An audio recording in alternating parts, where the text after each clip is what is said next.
dirty products hao, vipodozi asili kutokea Zanzibar, mambo ya karafuu hayo, mwani, mafuta, lakini na manukato hayo na sabuni vile vile zinazopatikana kutokana na malighafi hizo za visiwani huko Zanzibar. Bado maelezo mengine pale yanaendelea kutolewa, jaribu kusikia hapa kidogo. And they've got a market, different market.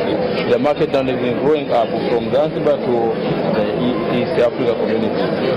Yeah.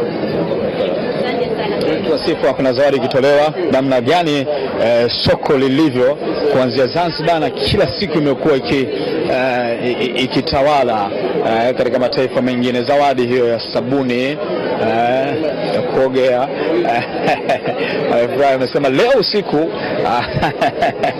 atatumia hilo.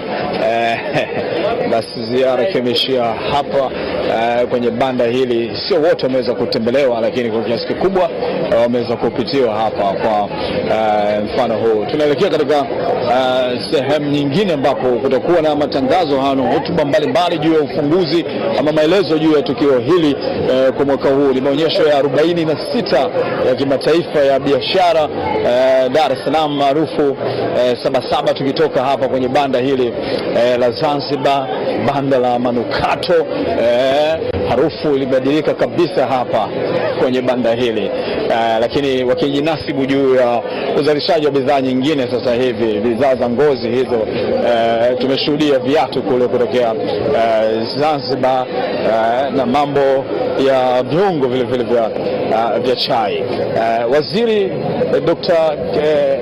Kijaji akisindikiza hapa kwa pamoja katika matembezi haya kuelekea sasa kwenye jukwaa kuu, bila shaka hapa, huku tafakari kwa kile ambacho wameweza kukiona kwa siku ya leo kwa wajasiriamali na wafanya biashara mbalimbali wanaopatikana katika viwanja hivi vya Sabasaba. Maonyesho haya ya 46 yakiwa na kauli mbiu yenye kusisitiza kwamba Tanzania ni sehemu sahihi zaidi ya uwekezaji na kitovu sahihi cha biashara ya uwekezaji. Hivyo mataifa mbalimbali, wawekezaji hata ndani ya nchi, kisisitizwa kujitokeza zaidi kutumia fursa ya wateja hawa, mataifa hili pamoja na wawekezaji wengine katika kubadilishana uzoefu. Na ikumbukwe katika maonyesho haya elimu mbalimbali zinatolewa, si tu kwamba wafanya biashara wamekuja kujinadi hapa, lakini elimu mbalimbali juu ya masuala ya uendelezaji na uendeshaji wa biashara zikitolewa hapa. Hiyo imekuwa ni tafakuri kubwa kwa wiki hizi mbili na juu ya hiki ambacho kinafanyika katika maonyesho haya ama katika masuala haya ya biashara. Lakini vile vile ni sehemu sahihi sasa kwa wafanya biashara hao kuuza vitu vyao, kwa sababu wapo wanaopata nafasi ya kuuza, si watu wamekuja kutembea ama kushangaa ama kuangalia bidhaa ambazo zilizopo, lakini wapo ambao wananunua bidhaa hizo tena kwa bei kabisa, bei ya chini kabisa, bei ambayo kila mmoja anaweza kunufaika nayo. Tunaingia katika banda la Wizara ya Uwekezaji, Viwanda na Biashara sasa. Huyu ndio mwenyewe mratibu mkuu wa shughuli hii, akiwepo chini ya kitengo kile cha Trade, mamlaka ya maendeleo ya biashara. Sasa tunaingia hapa, Waziri Kijaji ndio jumba lake hili sasa, akimkaribisha hapa karibishwa sasa hapa na katibu mkuu. Sasa tusikilize juu ya utambulisho huu. All our institutions in one pavilion, but the main purpose here, we are showcasing key projects that have been possible in the 6th government. This is the largest industrial park which is under construction now. 200 factories. It will be the largest in the Southern Africa. investment is $3 billion USD, $3 billion USD, and jobs direct 200,000, indirect times 3 or 4, close to 700,000. So we thought it's a showcase, and it will boost our exports to the region and to the rest of the world. 50% of the product targets the global markets beyond Africa. Another 50 is regional plus Tanzania. Right. And another development is this Tanzania electronic single for investment. Normally we have several institutions under one-stop center. There have been a lot of delays, a lot of complaints from the investors. Now this system is complete. All the institutions will be in one app. So one-stop shop. One-stop shop in your app, in your smartphone, wherever you are, you can access all the investment procedures within one app. So this is what we are saying. It is part of the reforms which are going on in business, investments, and conducive environment for the economy. Another big story, we have several reforms which have targeted the institutions, changing the laws, and removing some hurdles which we discussed before you came. We had problems with the Kenyan side, where we have settled a number of hurdles, and the big impact we have seen in terms of the trade volumes. Now we have trade surplus for all regions within Africa. EAC, we have positive, SADC have positive trade balance. That we export more than importing, which I think is what your CFTA is encouraging us to do. And also the other big news for last year, we had the highest export volumes ever, 10+ billion USD. For us, we find it's very big, and it reflects most of these reforms that are going on. I think that's all for here. Outside, we will show you. We are showcasing. We have local institutions which are manufacturing machines. Small, which can cost around $2,000 US. The highest is about 560 million shillings. That's about, in terms of dollars, we will calculate. I don't have it. That's the largest. That's a sugar plant. A mini plant. It can produce 20 tons of sugar per day. So we think that will be a solution. We have a lot of problems with farmers who sugar cane. Sometimes they have no markets. We think that's the way to increase the market, but also to consolidate our export capability. We are targeting the regional markets and so on. I think that's all for now. We can just show you the machines.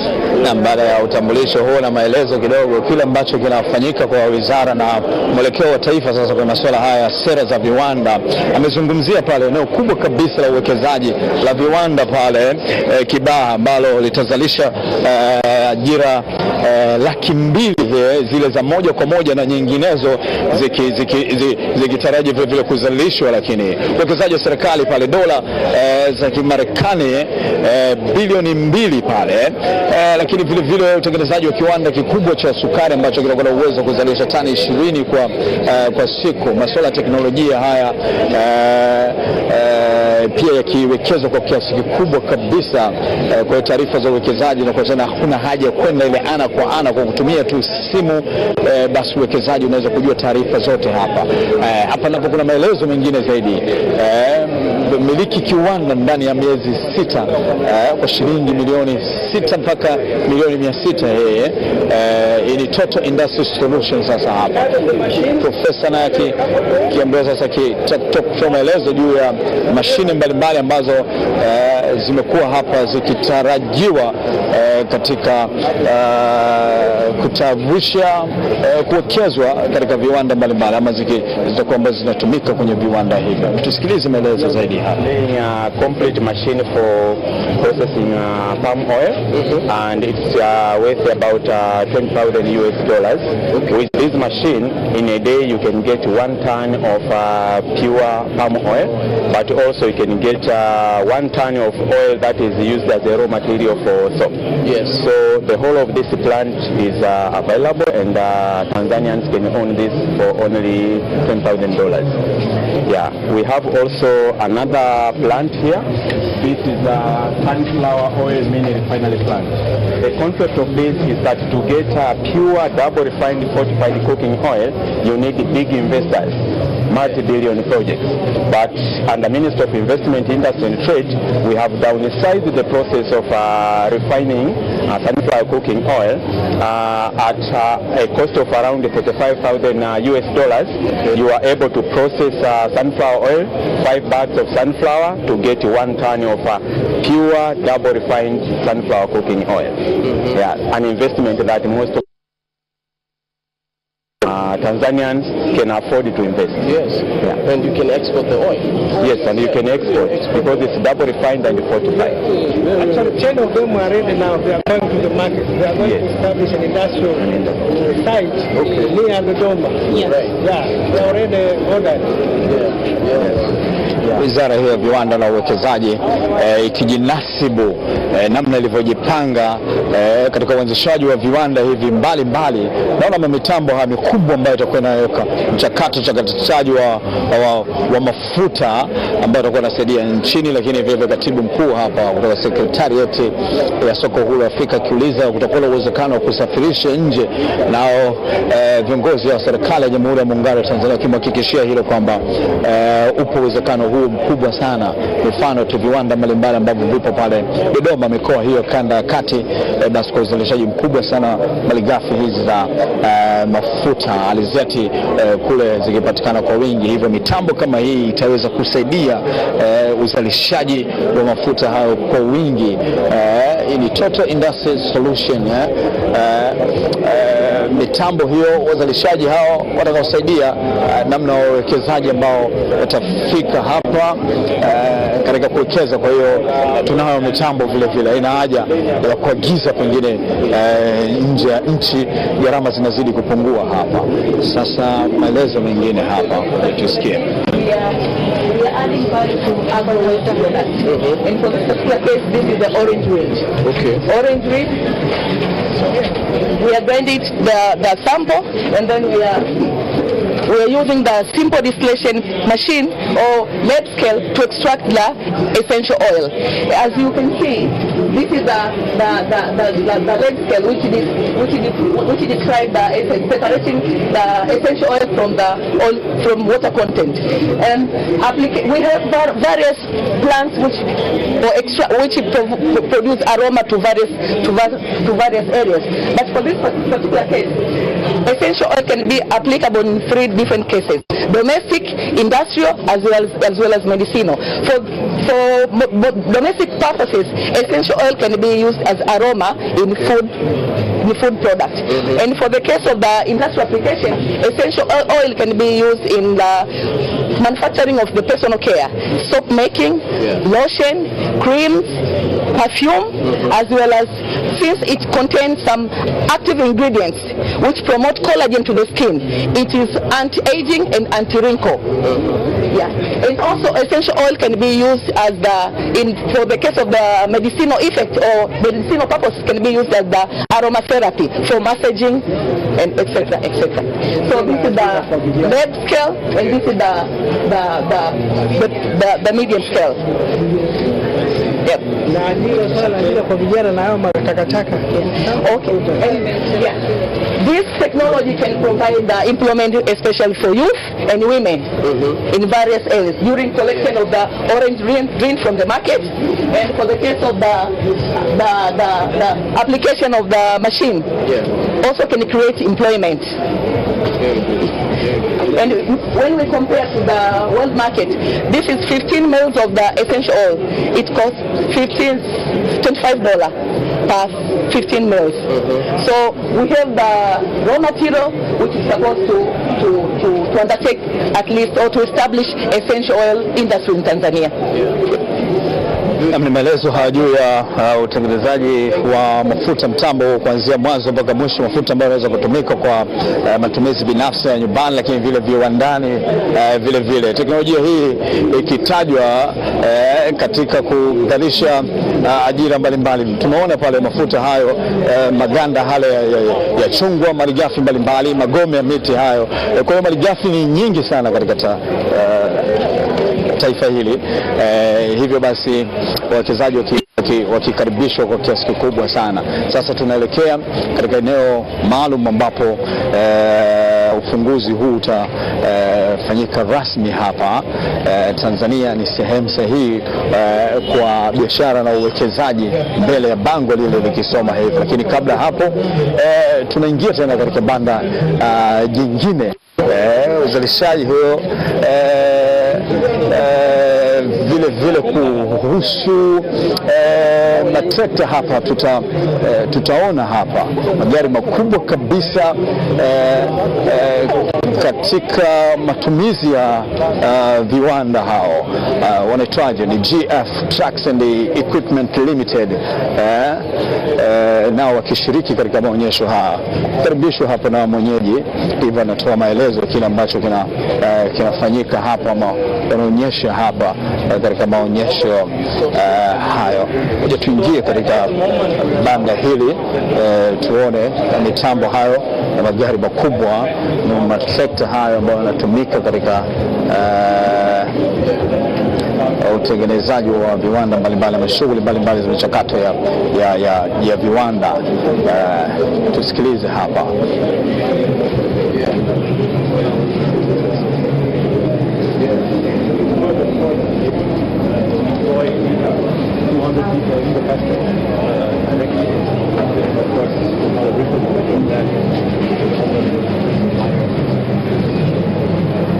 We're looking forward to now African free trade, so that we can now supply to the whole country. Of course. There's no need for every country to have a system.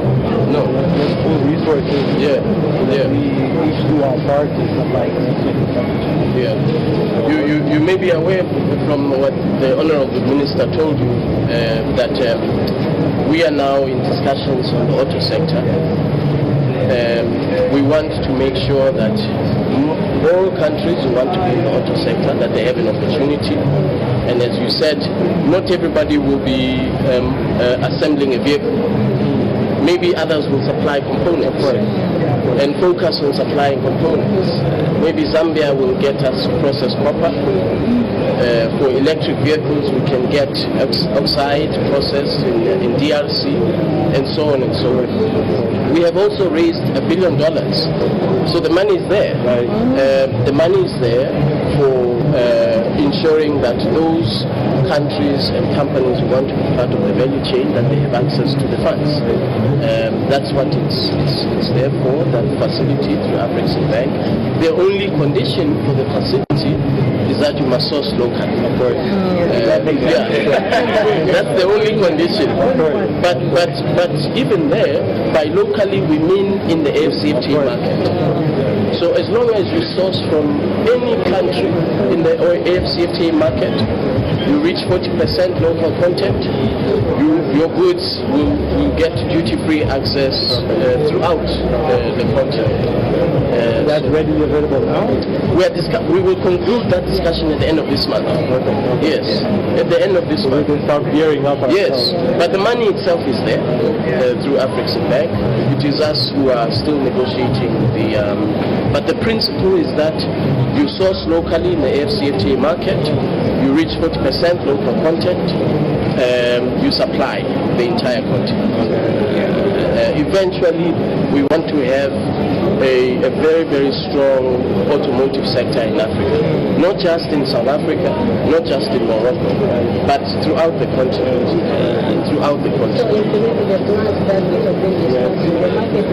Yes.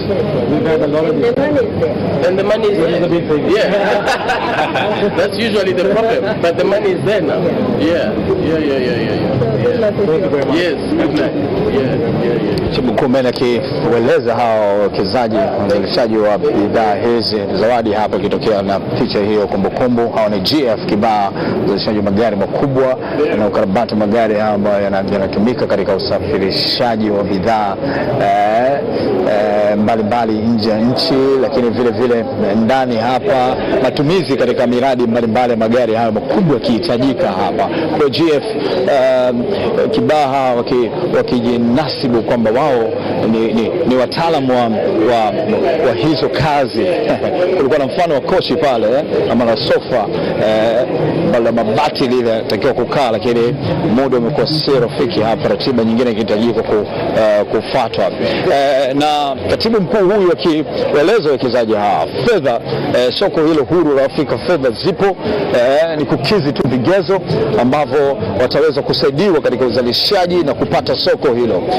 Afrika sasa inalilia katika soko hilo huru, kila nchi iweze kuuza katika mataifa mengine ya bara hili la Afrika. Hivyo basi uzalishaji unahitajika uwe ni wa uhakika, ili uweze kupata nafasi ya kushiriki katika soko hilo. Kwa hiyo wawekezaji wanatakiwa wawe na uwezo mkubwa sana katika masuala hayo ya uwekezaji, upate nafasi hizo. Sasa wanapataje uwezo huo? Ni namna vile ambavyo nchi yenyewe inaweza kuwasaidia ama kuwawezesha. Sasa tunaingia katika banda la Wizara ya Maliasili na Utalii. Hili ni banda maarufu sana, ukija hapa katika Sabasaba wengi wanafika kuingia kutamani ama wanaingia humu ndani kushuhudia vivutio vilivyopo, mifano vivutio vilivyopo katika taifa hili la Tanzania. Bila shaka tutashuhudia lile gari ambalo lilitumika kwenye Royal Tour ambayo imekuwa ni kivutio kikubwa hapa katika maonyesho haya ya biashara. Sasa unakaribishwa hapa katika banda hili na mwenyeji hapa, maelezo kidogo hapa.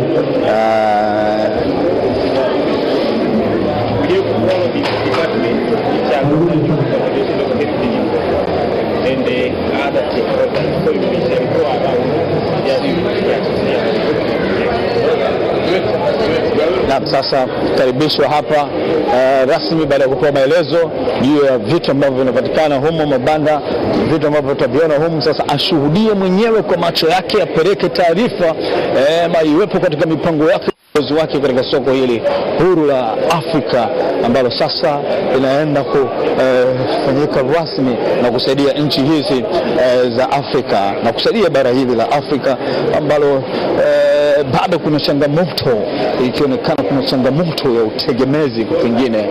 Sasa tunaenda kusimama wenyewe, mataifa haya simama wenyewe, onyesho tu mbalimbali sehemu nyingine hizo, lakini kuna catchers vile vikapu kwa mbali ambayo ni ngumu kidogo kwenda katika vile vivutio vingine, lakini kuna mbuga humu za wanyama za mifano.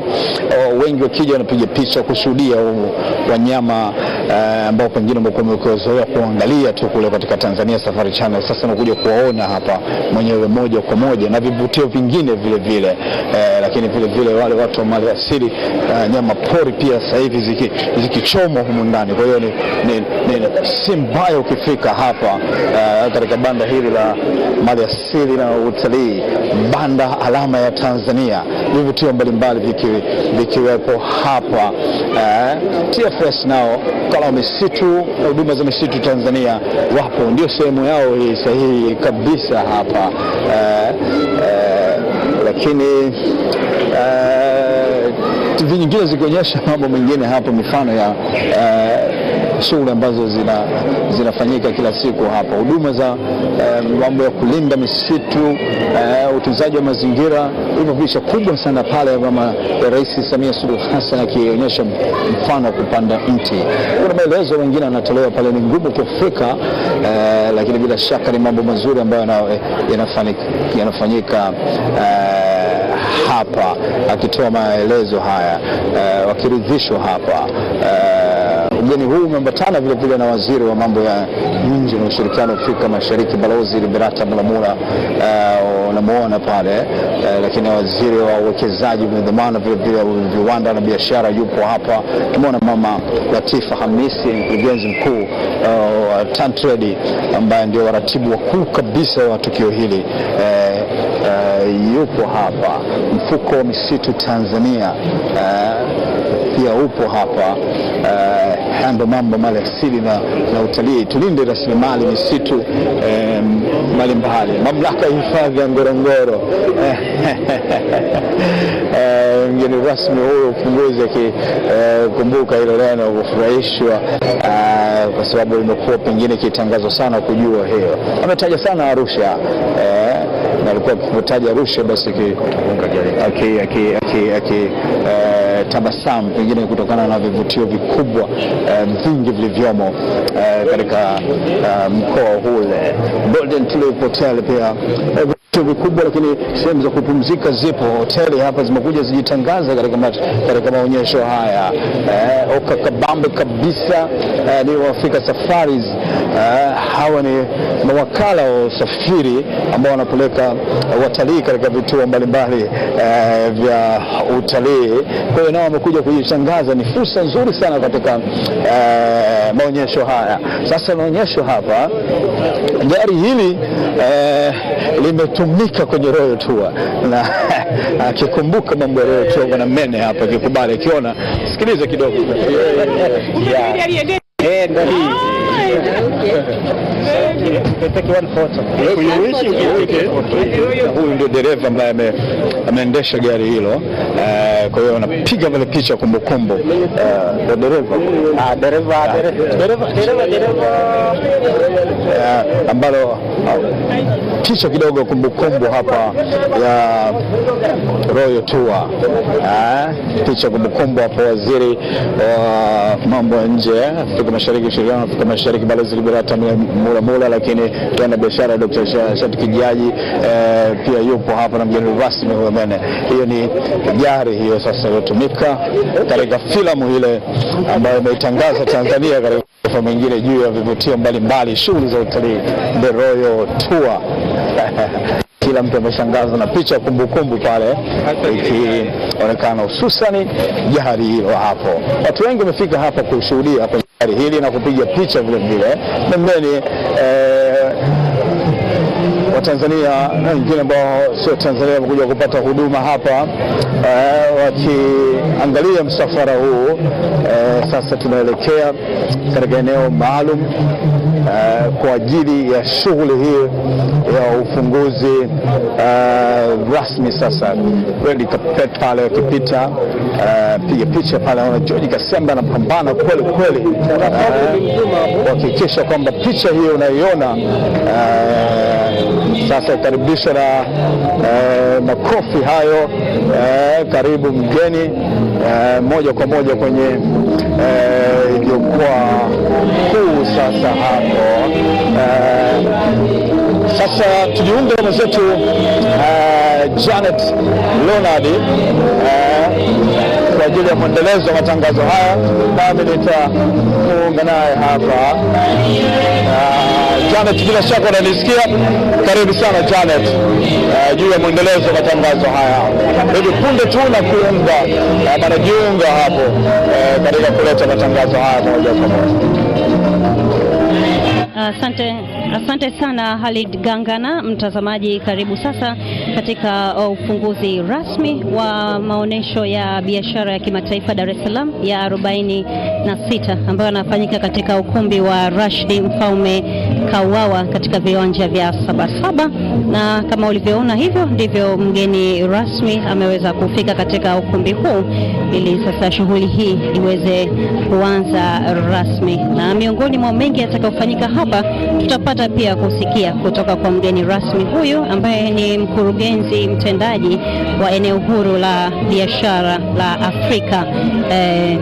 Hapa tutasikia kutoka kwake, lakini tutaweza kusikia kutoka kwa waziri wa uwekezaji, biashara na uwekezaji, viwanda na biashara.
Naomba tupige makofi mengi sana. Naomba niwakaribishe tuketi wakati nikikaribisha Public Servants College Choir kwa ajili ya wimbo wa kutukaribishia mgeni wetu, wageni maalum kabisa ambao tuko nao siku hii ya leo, siku ya kipekee na sisi wote, ili tuweze kuanza ratiba yetu. Public Servants College Choir, karibuni sasa nafasi yetu. Tukisubiri basi kwaya ya utumishi wa umma kuweza kufika, nikukumbushe tu kwamba haya ni maonesho ya biashara ya kimataifa ya Dar es Salaam Sabasaba ya 46 ambayo yamebeba ujumbe wa Tanzania ni sehemu sahihi kwa biashara na uwekezaji. Na maonesho haya kwa mwaka huu yamekwenda kimataifa zaidi kwa kuweza kukutanisha nchi zaidi ya 22 ambazo zinashiriki hapa katika maonesho haya ya Sabasaba. Kwa hiyo ukifika mtazamaji, unapata fursa ya kuweza kufahamu bidhaa mbalimbali kutoka nchi hizi 22. Basi tuburudike na kwaya hiyo.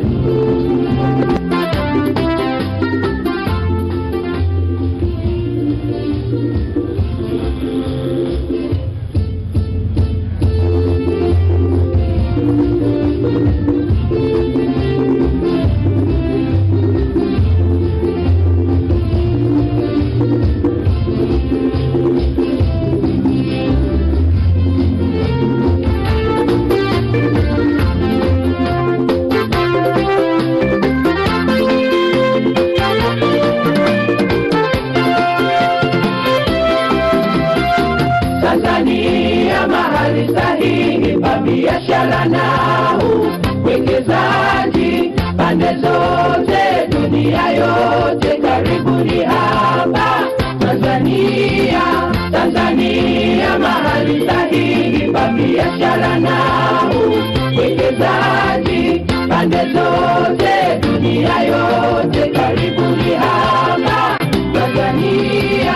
Nchi iliyojaa amani, utulivu, uongozi bora, kamwe utajuta kuifanya biashara na kuwekeza hapa Tanzania. Tunawapongeza sana Tanzania, hizi kazi zote ni zao Tanzania, wakana kasi ya Samia Tanzania, kuwaunganisha wazalishaji wa ndani wa mazao na bidhaa, wazalishaji wa teknolojia za kisasa ndani na nje, kutafuta masoko endelevu ya ndani na nje kwa bidhaa pia huduma zinazozalishwa nchini kupitia hiyo mikutano ya wafanya biashara. Ongeza ushiriki nchi za kigeni, kuimarisha mahusiano na wadau, ndiyo malengo yanayokusudiwa kufikiwa na hawa Tanzania. Tanzania mahali sahihi pa biashara na uwekezaji pande zote, dunia yote, karibuni hapa Tanzania. Nchi iliyojaa amani, utulivu, uongozi bora, kamwe utajuta kuifanya biashara na kuwekeza hapa Tanzania.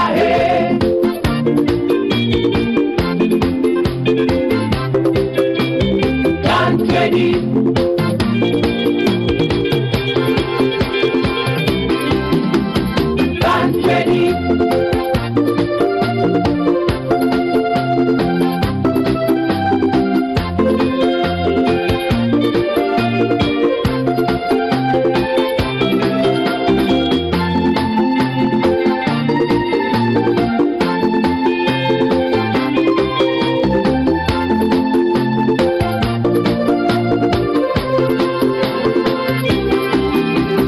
kujenga tabia ya ujasiriamali na kurithisha kwa watoto, kuongeza idadi ya makampuni ndani ya nchi,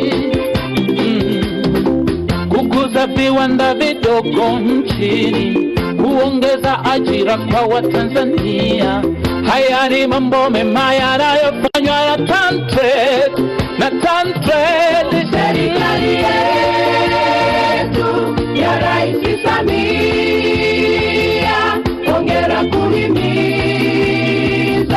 uwekezaji na biashara nchini Tanzania ili kuwezesha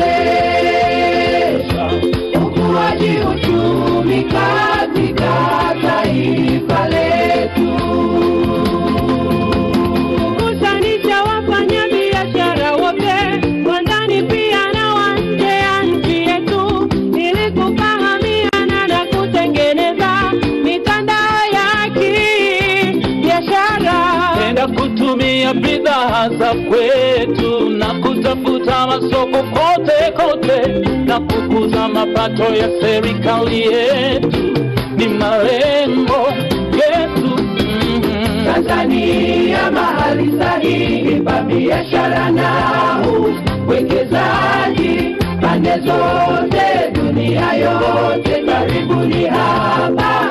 Tanzania nchi iliyojaa amani, utulivu, uongozi bora, kamwe utajuta kuifanya biashara na kuwekeza hapa Tanzania.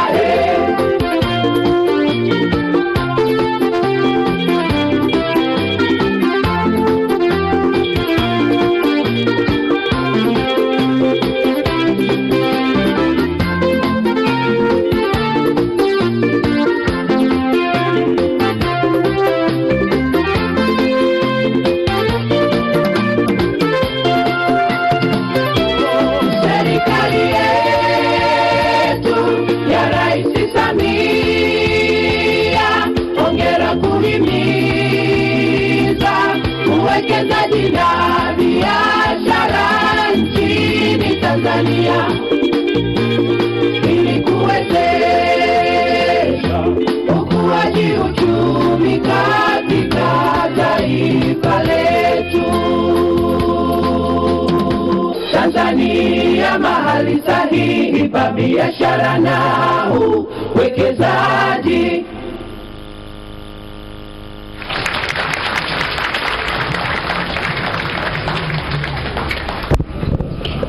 Ni maonesho ya 46 ya biashara ya kimataifa Dar es Salaam maarufu kama Sabasaba, ambapo yanakwenda kwa ujumbe. Naomba tupige makofi mengi. Sehemu sahihi kwa biashara na uwekezaji. Ni ya kimataifa hii, na hata mmeona performance yao kwa kweli sio ya hapa. Tunashukuru sana. Ndugu wa Mkele Mene, Katibu Mkuu Secretariat ya Eneo Huru la Biashara barani Afrika, mgeni wetu rasmi huyu, naomba tumpigie makofi. Mheshimiwa Dr. Ashatu Kijaji, mbunge, waziri wa uwekezaji, viwanda na biashara, tunatambua uwepo wake, naomba tumpigie makofi mengi pia. Tunaye pia Mheshimiwa Omari Said Shabani, mwakilishi baraza la wawakilishi, waziri wa viwanda na biashara kutoka Zanzibar, naomba tumpigie makofi pia. Mheshimiwa Balozi Liberata Mulamula, mbunge, waziri wetu wa mambo ya nje na ushirikiano wa Afrika Mashariki, naomba tumpigie makofi. Tunaye pia Mheshimiwa Exod S. Kigahe, mbunge, naibu waziri wa uwekezaji, viwanda na biashara, makofi mengi kwake.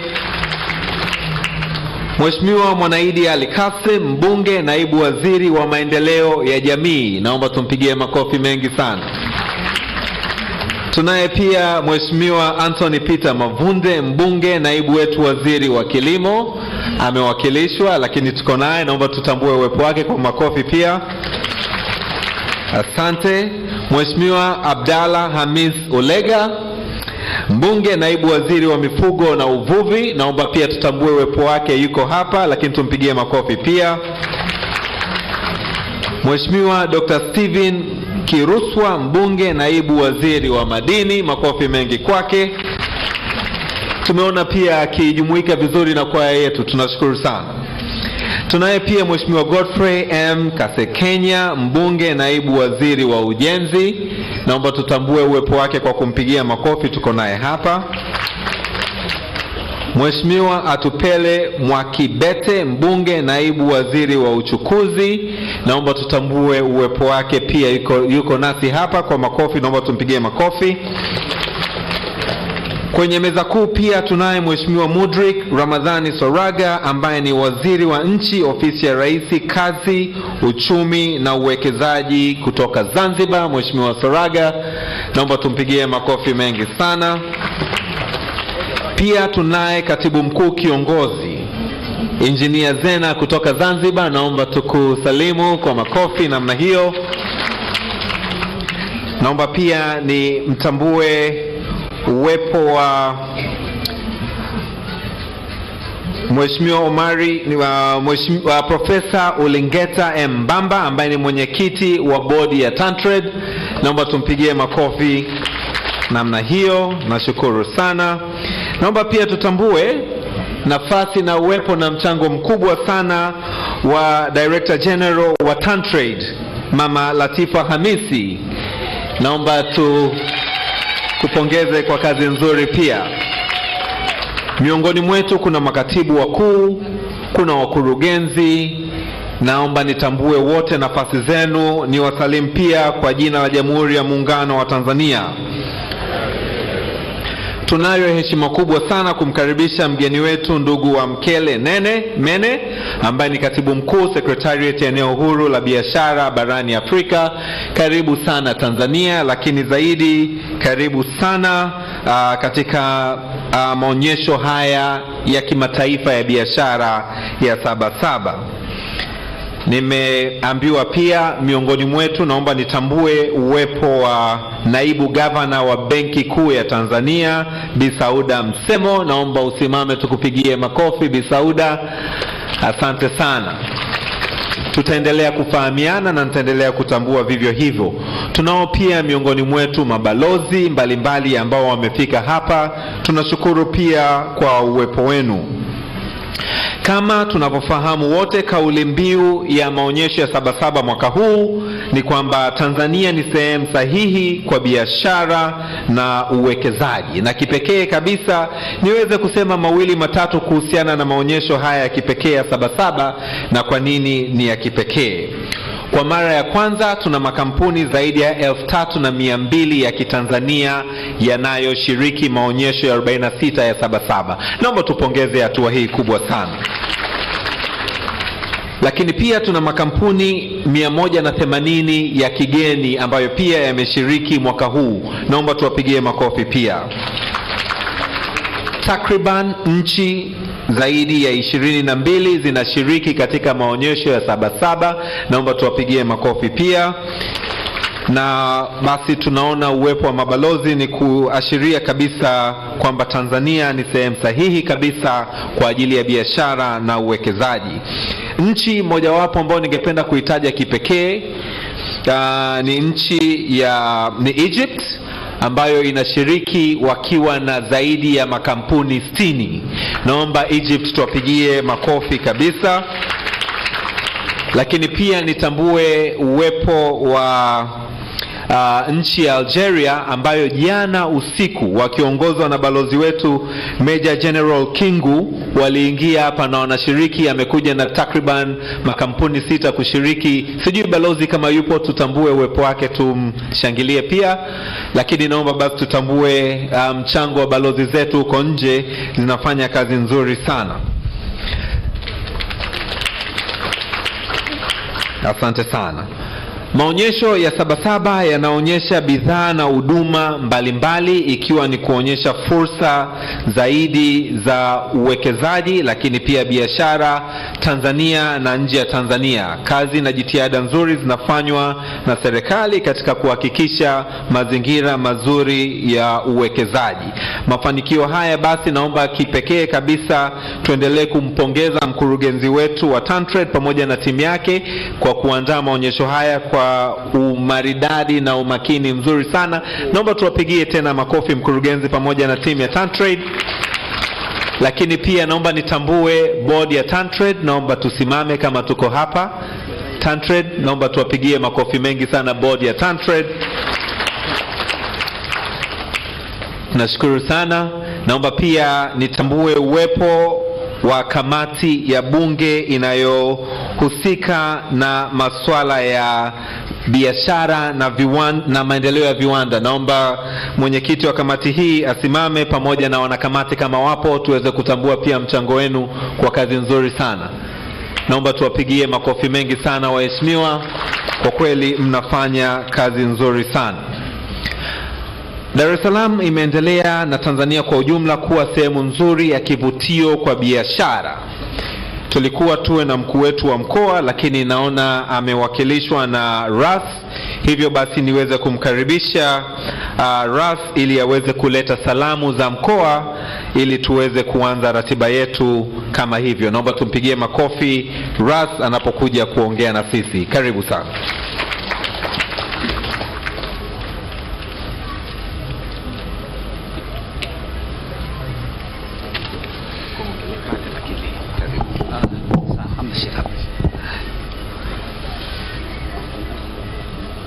Mheshimiwa Wankele Mene, Secretary General wa AFTA.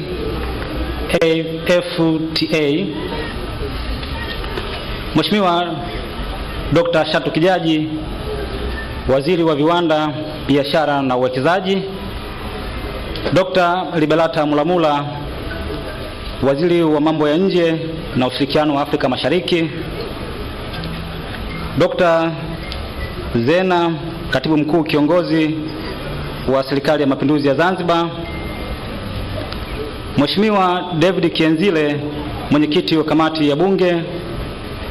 Bi Latifa Hamis, Mkurugenzi wa Tantrade. Waheshimiwa mawaziri wote mlioshiriki pamoja nasi kutoka pande zote mbili za muungano. Waheshimiwa manaibu waziri wote mlioko hapa, waheshimiwa makatibu wakuu, manaibu wa katibu wakuu, waheshimiwa mabalozi, waheshimiwa wabunge wote, waheshimiwa wakurugenzi, ndugu viongozi mbalimbali wa taasisi mbalimbali za umma na taasisi binafsi, na viongozi washiriki kutoka ambao mnawakilisha makampuni yenu mbalimbali ambao wameshiriki pamoja nasi, ndugu wananchi wote mlioshiriki pamoja nasi, wananchi wa mkoa wa Dar es Salaam na wananchi waliotoka nje ya Dar es Salaam, ndugu waandishi, mabibi na mabwana, na wasalimu kwa jina la Jamhuri ya Muungano wa Tanzania. Kazi iendelee. Awali yote naomba kutumia fursa hii kipekee kabisa kumshukuru Mwenyezi Mungu mwingi wa rehema kwa kujalia afya na uzima na hatimaye kuweza kusanyika hapa siku ya leo. Nimesimama hapa mbele yenu kwa ajili ya kumwakilisha Mheshimiwa Mkuu wa Mkoa, Mheshimiwa Amos Gabriel Makala, ambaye alitamani sana kujumuika nasi kwenye shughuli ya leo, lakini kutokana na mwingiliano wa majukumu amenituma mimi nije kumwakilisha, lakini yuko pamoja nasi. Nami basi naomba nitumie fursa hii kipekee kabisa kwanza kuwakaribisha washiriki wote waliotoka kwenye nchi mbalimbali ambao wamewakilisha nchi zao kwenye mashindano haya. Tunatambua uwepo au ushiriki wa nchi ya zaidi ya 22 ambazo zimeshiriki kwenye maonyesho haya. Tunawakaribisha sana, lakini pia tunatambua uwepo wa makampuni ya zaidi 180 ya kimataifa ambayo yameshiriki pamoja nasi, lakini pia tunatambua uwepo wa makampuni ya ndani zaidi ya 3200 ambayo yameshiriki pamoja nasi, pamoja na wananchi wa mkoa wa Dar es Salaam, lakini wananchi nje ya mkoa wa Dar es Salaam. Naomba nitumie fursa hii kuwakaribisha sana ndani ya mkoa wa Dar es Salaam, lakini pia kuwahakikishia ulinzi na usalama kwenye kipindi chote cha maonyesho haya. Mimi kama katibu wa kamati ya ulinzi na usalama ya mkoa wa Dar es Salaam, naomba nitumie fursa hii kuhakikishia kwamba mko salama na mtakuwa salama kwenye kipindi chote cha maonyesho haya. Lakini pili naomba nitumie fursa hii kipekee kabisa kuwapongeza na kuwashukuru ndugu zangu wa Tantrade kwa kuendelea kuwa wabunifu mwaka hadi mwaka na kuyafanya maonyesho haya kuendelea kuwa yenye mvuto na msisimko mkubwa. Nadhani sisi sote tuliotembelea kwenye mabanda mbalimbali tumejionea ubunifu huu, na juzi tu nilikuwa na dada yangu Latifa, nikawa namwambia pamoja na kazi nzuri unayoifanya dada yangu, unatakiwa ujue kwamba shughuli yako unaifanyia Dar es Salaam, na mimi Dar es Salaam sina mashamba, yani shughuli hizi ndio mashamba yangu. Kwa hiyo nikawa namsisitiza na kumshauri kwamba aangalie namna ya kufanya maonyesho kama haya angalau kila robo mwaka ili kukatalize shughuli zetu za biashara. Na nikawa namwambia kwenye hii nchi tunafanya shughuli zote, tunafanya shughuli za viwanda, tunafanya shughuli za kilimo. Dar es Salaam hata kama inazalisha vipi, kama iendi kuuza kule mikoani, manake bado viwanda havipo. Lakini kule mikoani hata kama wanazalisha vipi, kama wanachotalisha kijiji Dar es Salaam bado hawazalishi. Kwa hiyo mimi ni kiungo kikubwa sana kwenye huu mkoa wangu kwenye kuhakikisha kwamba uchumi wa nchi unapanda na unakuwa. Lakini wafanyabiashara hawa, wajasiriamali hawa wanahitaji kutengenezewa mazingira sawia kwa muda wote wa mwaka, na sio kwa kipindi kimoja kwa mwaka kama ilivyo. Lakini pia na yeye aliniahidi kwamba amelipokea na amelichukua. Tuendelea kuchakata, na mimi niwaahidi kwamba tutategemea kuwa na maonyesho mbalimbali ndani ya mkoa wa Dar es Salaam ili kuhakikisha kwamba wafanyabiashara wetu wanapata platform kubwa ya kuhakikisha kwamba wanazitangaza bidhaa zao. Na kwa namna ambavyo tumetembelea na namna ambavyo tumejionea mpaka sasa hivi kwenye uzalishaji wetu wa bidhaa za ndani hatuna changamoto ya ubora. Changamoto yetu kubwa ni scale of production. Mtu anafanya kazi nzuri, anazalisha bidhaa nzuri, lakini ukimpa margin kubwa unaweza kukuta quality inashuka. Kwa hiyo hilo ndio eneo ambalo sasa hivi hata mkurugenzi na wataalamu wengine wanalifanyia kazi, na naamini tutafikia malengo tu kwenye eneo hilo. Baada ya pongezi na shukrani hizo, naomba tena nirejee tena kuwashukuruni na kuwakaribisheni sana kwenye mkoa wa Dar es Salaam. Karibuni sana kwenye maonyesho haya. Lakini jingine kubwa la ziada ni kwamba kama Dar es Salaam ni kitovu cha shughuli zote za kibiashara, za kiuchumi na shughuli zingine za kijamii. Kwa hiyo sambamba na maonyesho na wiki hii ya maonyesho ya Sabasaba, pia tunayo wiki ya utamaduni na Kiswahili ambayo imezinduliwa rasmi jana, nadhani mtakuwa mliona. Na leo pia mara baada ya uzinduzi huu kutakuwa na usiku wa taarabu kwenye fukwe za Kokobichi ambako pia tutakesha. Watanzania wenyewe ndio hawa ambao ndio nyie, na Mheshimiwa Rais hana wananchi wengine mbadala zaidi ya wananchi nyie. Kwa hiyo na Mheshimiwa Rais sasa ametuagiza kwamba muda wote tutengeneze mazingira rafiki ya kuhakikisha kwamba Watanzania wanafurahia maisha ndani ya nchi yao. Asanteni sana. Tunashukuru sana katibu tawala mkoa wa Dar es Salaam kwa ukaribisho huo na kutuhakikishia kwamba tuko salama kabisa. Naomba nitambue kwa heshima kubwa kabisa uwepo wa katibu mkuu Wizara ya Uwekezaji, Viwanda na Biashara, Profesa Godius Kiarara. Naomba tumsalimie kwa makofi. Asante sana. Lakini pamoja naye tupo naye hapa naibu katibu mkuu anayeshughulikia masuala ya uwekezaji kutoka Wizara ya Uwekezaji, Viwanda na Biashara, ndugu Ali Gugu. Naomba pia tutambue uwepo wake. Pamoja nao kutoka mkoa wa Geita tumebarikiwa sana, tunaye mkuu wa mkoa wa Geita. Naomba usimame ulipo tukusalimie. Asante sana. Mkuu wetu wa mkoa wa Geita pia amekuja na mkuu wake wa wilaya. Naomba pia asimame tutambue uwepo wake. Tunashukuru sana. Mgeni rasmi, meza kuu, mabibi na mabwana, kama tunavyofahamu shughuli kama hizi zinashikwa mkono, na tunafuraha leo kuwatambua wadhamini wa siku hii ya leo, siku ya ufunguzi, ambao wadhamini wakuu ni benki ya Azania. Naomba tuwapigie makofi mengi sana. Kabla sijamkaribisha mkurugenzi mkuu wa Azania kuja kusema machache, naomba pia niendelee kutambua mchango kutoka kampuni ya MIC Tanzania Limited. Hawa ni wamiliki wa kampuni za simu ya Tigo. Tunawashukuru, naomba tuwapigie makofi. Lakini pia wadhamini wengine ni Jan International Limited. Naomba tuwapigie pia makofi. Tanzania Communication Regulatory Authority TCRA. Naomba tuwapigie makofi. King Lion Investment Company Limited, tunashukuru kwa udhamini wenu, naomba tuwapigie makofi. Vodacom Tanzania Limited, naomba pia tuwapigie makofi, asanteni kwa udhamini. Movit Product Limited, asanteni sana. Multi Choice Tanzania, Tanzania Insurance Regulatory Authority TIRA, Yeher Machinery, National Health Insurance Fund NHIF, Posta Tanzania, GIZ Tanzania, Zanzibar Insurance Corporation, Tujijenge Tanzania Financial Services, Workers' Compensation Fund, Tanzania Gaming Board, National Insurance Corporation, Group 6, NSSF, PSSF pamoja na PBZ. Naomba tuwapigie makofi kwa ujumla wao. Na wakati huo basi nimkaribishe Bi Esther Manyenya, mkurugenzi mkuu wa Benki ya Azania, kuja kusema machache. Bi Esther, karibu sana.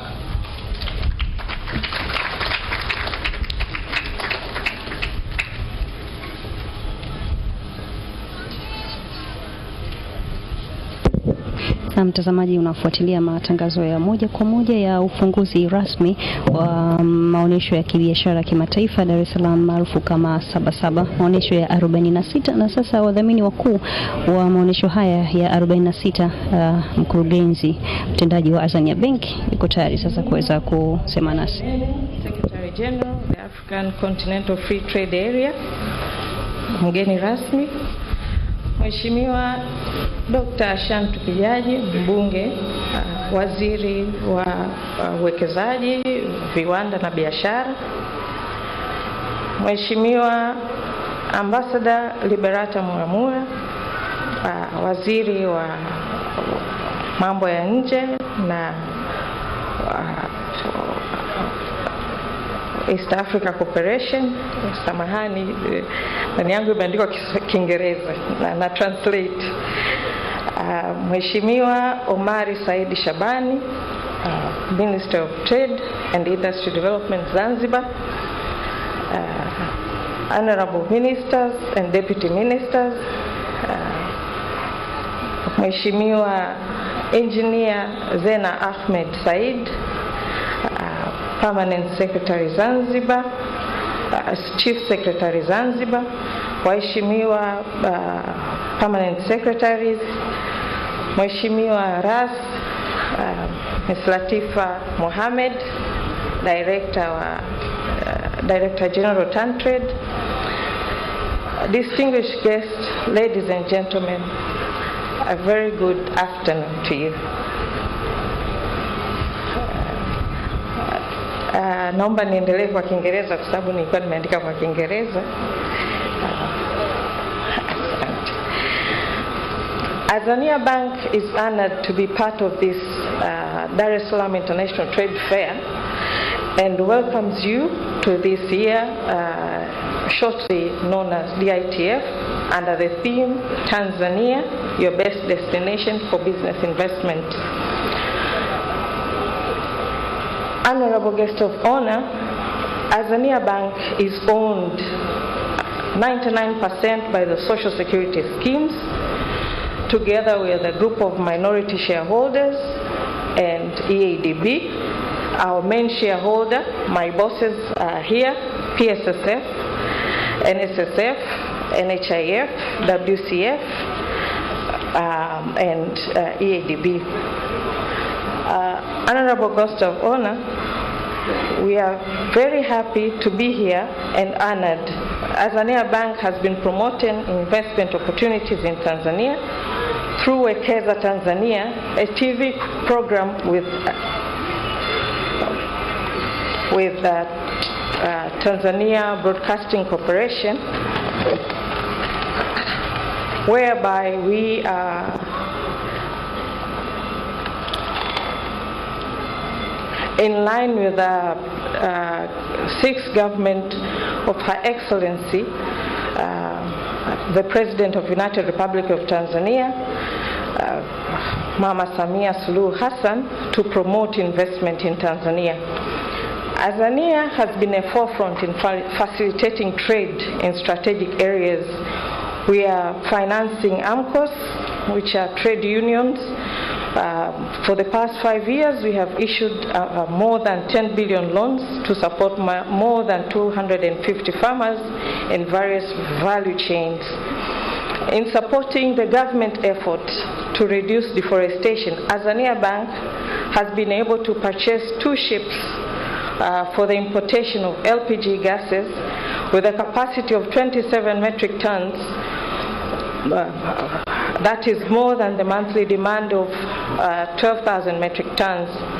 The excess is now being exported to other East African countries and Central Africa, so we are exporting gas from Tanzania.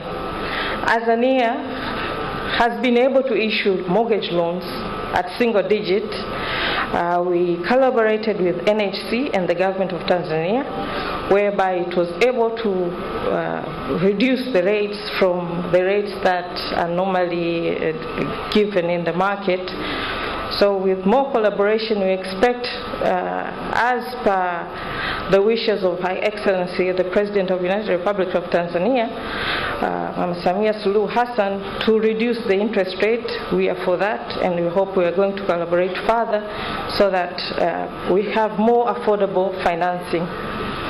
Azania has also been supporting small-scale industries through Viwanda scheme in collaboration with NSSF, SIDO, VETA, and National Economic Council. And a good number of players in the industry have been supported, whereby we have issued a total of 5 billion loans for various industries.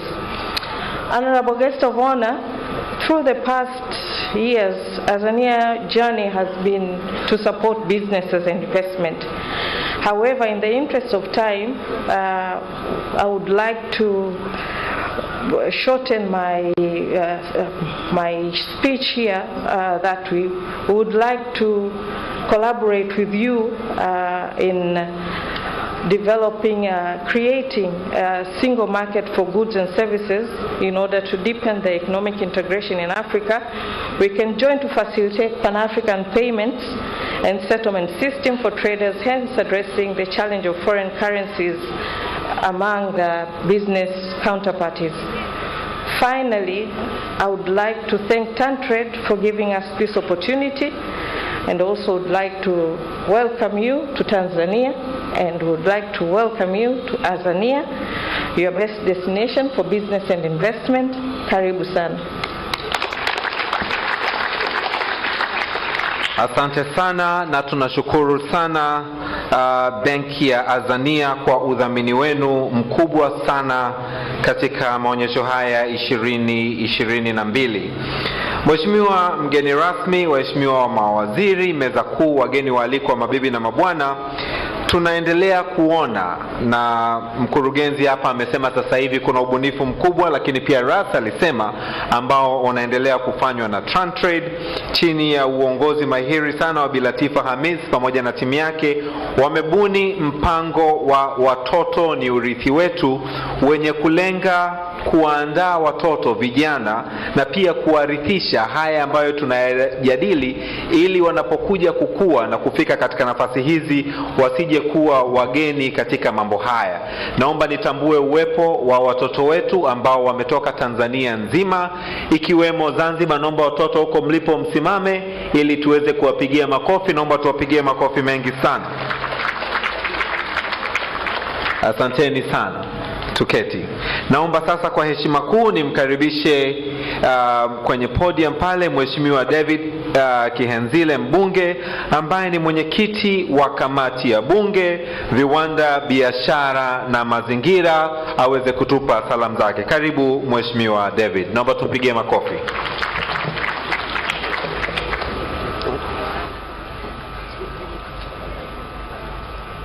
Mheshimiwa Katibu Mkuu wa African Continental Free Trade Area, ambaye ndio mgeni rasmi wetu, Mheshimiwa Waziri wetu wa Uwekezaji, Viwanda na Biashara, mama yetu mchapakazi sana, Daktari Ashatu Kijaji, Mheshimiwa Waziri wetu wa Mambo ya Nje, Balozi Liberata Mulamula, Mheshimiwa Siri, Katibu Mkuu wetu kiongozi kutoka Zanzibar, Engineer Zena, lakini bila kumsahau mwenyeji wetu Katibu Tawala wa mkoa ambaye pia anamwakilisha mkuu wetu wa mkoa, waheshimiwa viongozi wote, manaibu wa waziri, Mheshimiwa Kigae, Mheshimiwa Kiruswa, lakini Mheshimiwa waziri wetu wa Zanzibar, rafiki yangu Omari, Mheshimiwa naibu waziri, pamoja na viongozi wote. Mimi jukumu langu ni moja tu na ni fupi, kutoa salamu za kamati. Lakini naomba kabla sijatoa salamu za kamati, nimpokee salamu za kiongozi wetu mkuu wa mhimili, Mheshimiwa Spika wa Bunge la Jamhuri ya Muungano wa Tanzania, Daktari Tulia Ackson. Anawasalimuni sana nyote mlioko hapa na anawapongezeni kwa maandalizi mazuri ya tukio la leo. Lakini pili, fanya kazi ya pili ya kutambulisha kamati. Pamoja na kwamba imetambulishwa, mimi kama kiongozi nina wajibu wa kuwatambulisha. Tunaye Mheshimiwa Eric James Shigongo, makamu mwenyekiti wa kamati yetu, asimame. Pia tunao wajumbe wa kamati. Kwa sababu ya muda nitaomba wasimame tu kwa umoja wao, kwa sababu nipo hapa kwa niaba yao. Hii ni sehemu ya wawakilishi wa kamati yetu. Naomba mketi. Pia tunao secretariat wako pale, kina Felista na wengine. Mheshimiwa viongozi, pamoja na kupongeza kazi ambayo inafanywa hususan maandalizi ya shughuli hii ya leo, ambapo tumepokea taarifa kwamba zaidi ya wafanyabiashara au makampuni 3000 wameshiriki, pongeza dhati sana. Lakini pia tunapongeza kazi ambayo inaendelea kufanywa kwanza na wizara yetu katika kuboresha mazingira ya biashara nchini. Lakini tunapongeza zaidi msukumo, maono, uelekeo unaoonyeshwa na kiongozi wa nchi, Rais wetu Samia Suluhu Hassan, ambaye tumeona kwa muda mfupi, sote ni mashahidi, uboreshaji wa biashara nchini umeongezeka. Tumeelezwa kutoka nchi ya 15 miaka miwili nyuma katika Afrika kwenye mataifa ya kufanya biashara, tumeingia top 10.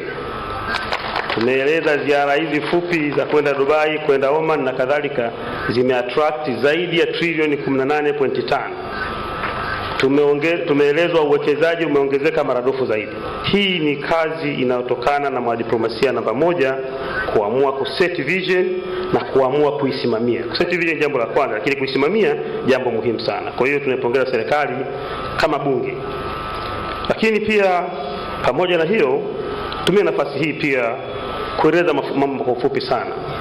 Sisi sote ni mashahidi, tunaishi na tumebarikiwa kuwa kwenye taifa tajiri lenye kila aina ya rasilimali.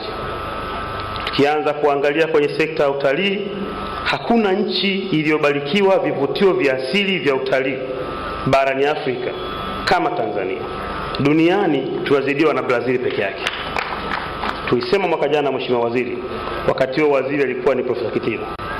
Ukija hata kwenye mifugo, tunayo mifugo ng'ombe zaidi ya milioni 33, na hivyo barani Afrika ni nchi ya pili. Tuna mbuzi zaidi ya milioni 7, tuna nguruwe zaidi ya milioni 4, tuna mayai zaidi ya bilioni 4. Yaani kwa ujumla kitu kama taifa. Na wasalimu kwa jina la Jamhuri ya Muungano wa Tanzania. Yaani hapo nimezungumza mayai ya ndege, mayai ya kuku, mayai ya samaki, mayai ya mbalimbali yakikusanywa ya ardhini na nchi kavu. Mheshimiwa Katibu Mkuu na mawaziri, hiyo ni fursa nzuri sana kwa ajili tukiamua kutekeleza sera yetu ya uchumi wa viwanda. Kilimo chetu, ardhi inayofaa kwa kilimo ni zaidi ya 93%. Hizo zote ni fursa ambazo tunazo kama taifa. Hivyo tunaendelea kuwasihi wenzetu mlioko serikalini kuendelea kuweka mkazo na msisitizo, tukiamini kwamba kilimo peke yake na mifugo kwa sasa kinatoa 60% ya malighafi. Tukiziwekeza vizuri sekta hizi, zinaweza kuwasaidia Watanzania wanaotegemea sekta hizi ambao ni 80%. Kwa kuna uhusiano wa moja kwa moja, Mheshimiwa Mwenyekiti au Mheshimiwa Katibu Mkuu. Maombi yetu ni kwa sababu tunazo fursa kama tatu. Moja, tumeridhia mkataba mwaka jana wa African Continental Free Trade Area, ambapo tunaruhusiwa kwenda kuuza bidhaa kwenye ukanda wote huu wa Afrika. Tunalo soko la SADC, tunalo soko la Afrika Mashariki, na Kongo imejiunga kwetu. Zote hizi ni fursa kwetu kama Tanzania. Sasa sikueleza kwenye madini, sikueleza kwenye maeneo mengine. Kwa hiyo maombi yetu ni mambo mengi. Moja, kasi ya utekelezaji wa blueprint iongezeke zaidi, ili kero mbalimbali za wafanyabiashara ziweze kutafutiwa ufumbuzi.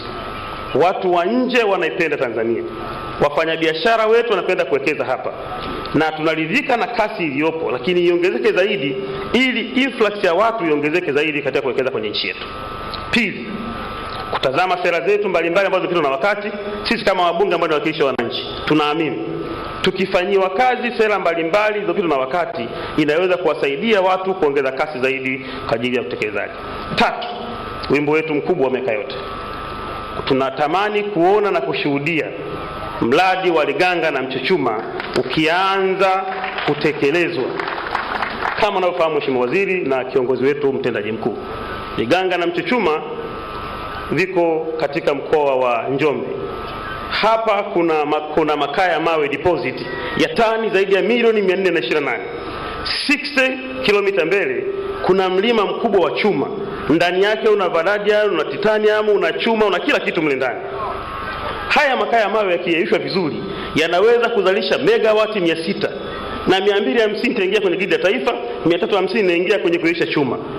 Na moja ya bidhaa ambayo imekosti hela nyingi za Watanzania ni kununua chuma, kuagiza kutoka nje.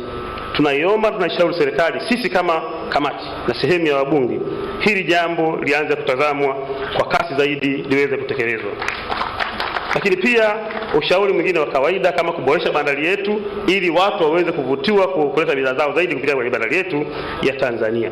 Mwisho lakini namba 5, sisi kama moja ya wasemaji wafanyabiashara tumesikia kauli ya kiongozi wetu, tunajua dhamira ya kiongozi wetu, tunatambua maono ya kiongozi wetu.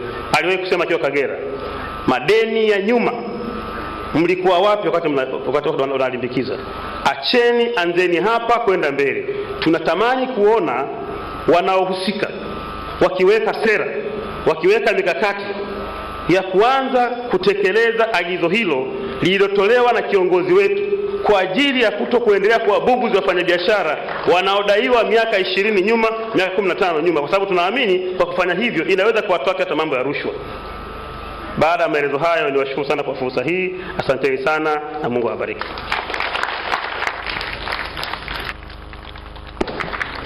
Naomba tumpigie makofi mengi sana, na pia tumpongeze yeye pamoja na kamati yake kwa kazi nzuri ambayo wanaendelea kuifanya bungeni, tukiwa tunaamini hayo na mengine ambayo pia sisi tutayaleta kule yataenda sambamba. Nina heshima sasa kubwa sana kumkaribisha Mheshimiwa Waziri wa Biashara na Maendeleo ya Viwanda, ndugu yangu Omar Said Shabani, mwakilishi kutoka Baraza la Wawakilishi Zanzibar, aweze naye kutupa salamu zake. Naomba tumpigie makofi mengi sana na Mheshimiwa Omar Said Shabani. Karibu sana. Asante. Your Excellency, my brother Mkele Mene, Secretary General of Secretariat of Africa and Free Continental Trade Area, Honorable Liberata Mulamula, our Minister of Foreign Affairs and East African Cooperation, my counterpart, Dr. Shatu Kijaji, Minister of Investment, Trade and Industry, Chief Secretary, Revolutionary Government of Zanzibar, RAS of Dar es Salaam regions, ladies and gentlemen, all ministers present, principal secretaries, and other distinguished guests, good afternoon. Your Excellency, we're very glad that you could spare some time with us this afternoon. We will always treasure your memories and your presence among us. Welcome back to Tanzania. Your Excellency, the task assigned to me this afternoon is to give a remarks from Zanzibar. Though the program doesn't show my remarks and message, either to that from Zanzibar should be directed to who, but I guess it's to participants and to you, your guest of honor, my brother, Mkele Mene. And this is what I'm prepared to do this afternoon. Let me begin my message from Zanzibar to participants in TAN Trade. I want to sincerely congratulate everyone, from exhibitors, visitors, and organizers, for your tireless effort to take role in making this 46th Dar es Salaam International Trade Fair more successful and relevant trading platform. You have continued to provide trading and marketing space to many entrepreneurs and manufacturers from Tanzania and beyond. As the revolutionary government of Zanzibar, through Ministry of Trade and Industrial Development, is undertaking a project to build the trade fair grounds similar or better than this Kurasini Sabasaba grounds in Fumba area at the outskirts of Stone Town. We shall continue to learn and take a leaf from your long-time experience and professionalism in organizing trade fair. Let me take this opportunity to welcome and call upon all manufacturers and entrepreneurs and participants here present to work with my ministry through Department of Trade and Marketing as we embark our journey to build the Zanzibar International Trade Fair grounds in Fumba. My special thanks and congratulations to you, Honorable Minister Ashatu Kijaji, and Director General of TanTrade, Mrs. Latifa Hamis, for your able leadership and taking a front seat, driving toward the cross-border trade within and outside Africa. You have continued to prove to many of us that women can deliver.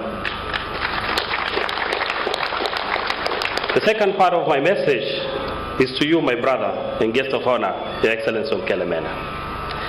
The Continental ambitions to deeper and broader integration in terms of trade is irreversible, as demonstrated by flagship programs, particularly African Continental Free Trade Area, among others.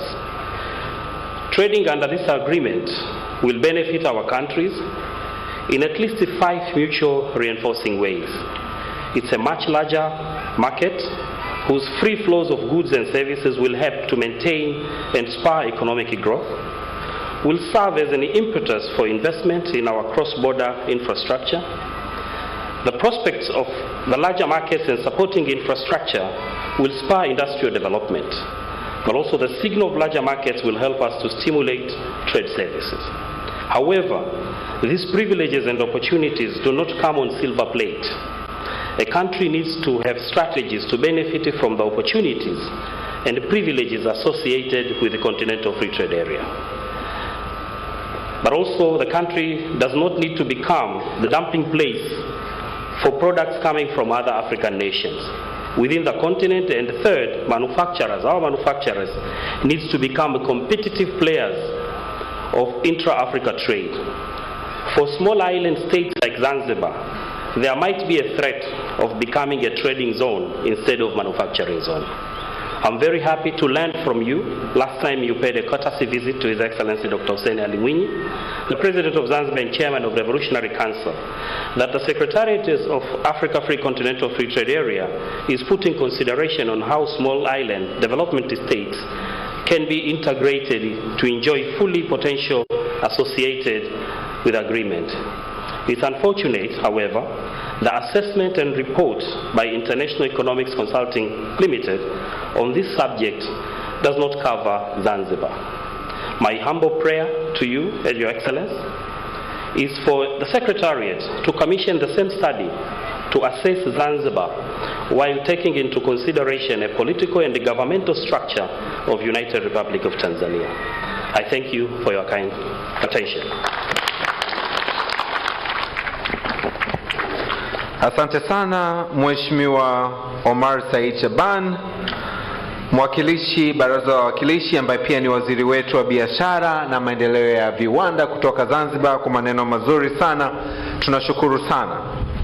Tuendelee kutambua nafasi na kazi nzuri zinazoendelea kufanywa na balozi zetu ambazo zipo nje ya nchi zikituwakilisha vyema sana na kuvutia biashara lakini pia uwekezaji. Nina heshima kubwa sasa kumkaribisha Profesa Ulingeta ambaye pia ni mwenyekiti wa bodi ya wakurugenzi wa TanTrade aweze kusema aliyotuandalia, naamini pia ataitambua bodi yake, na kisha amkaribishe Mheshimiwa waziri wetu wa mambo ya nje na ushirikiano wa Afrika Mashariki kusema na adhara hii, lakini pia akiwa anakuja kusema ajue kabisa tunapongeza kazi nzuri ambazo zinafanywa na wizara hii. Naomba sasa nikukaribishe Profesa Ulingeta Mbamba, mwenyekiti wa bodi ya TanTrade. Naomba tumpigie makofi mengi sana. Karibu sana.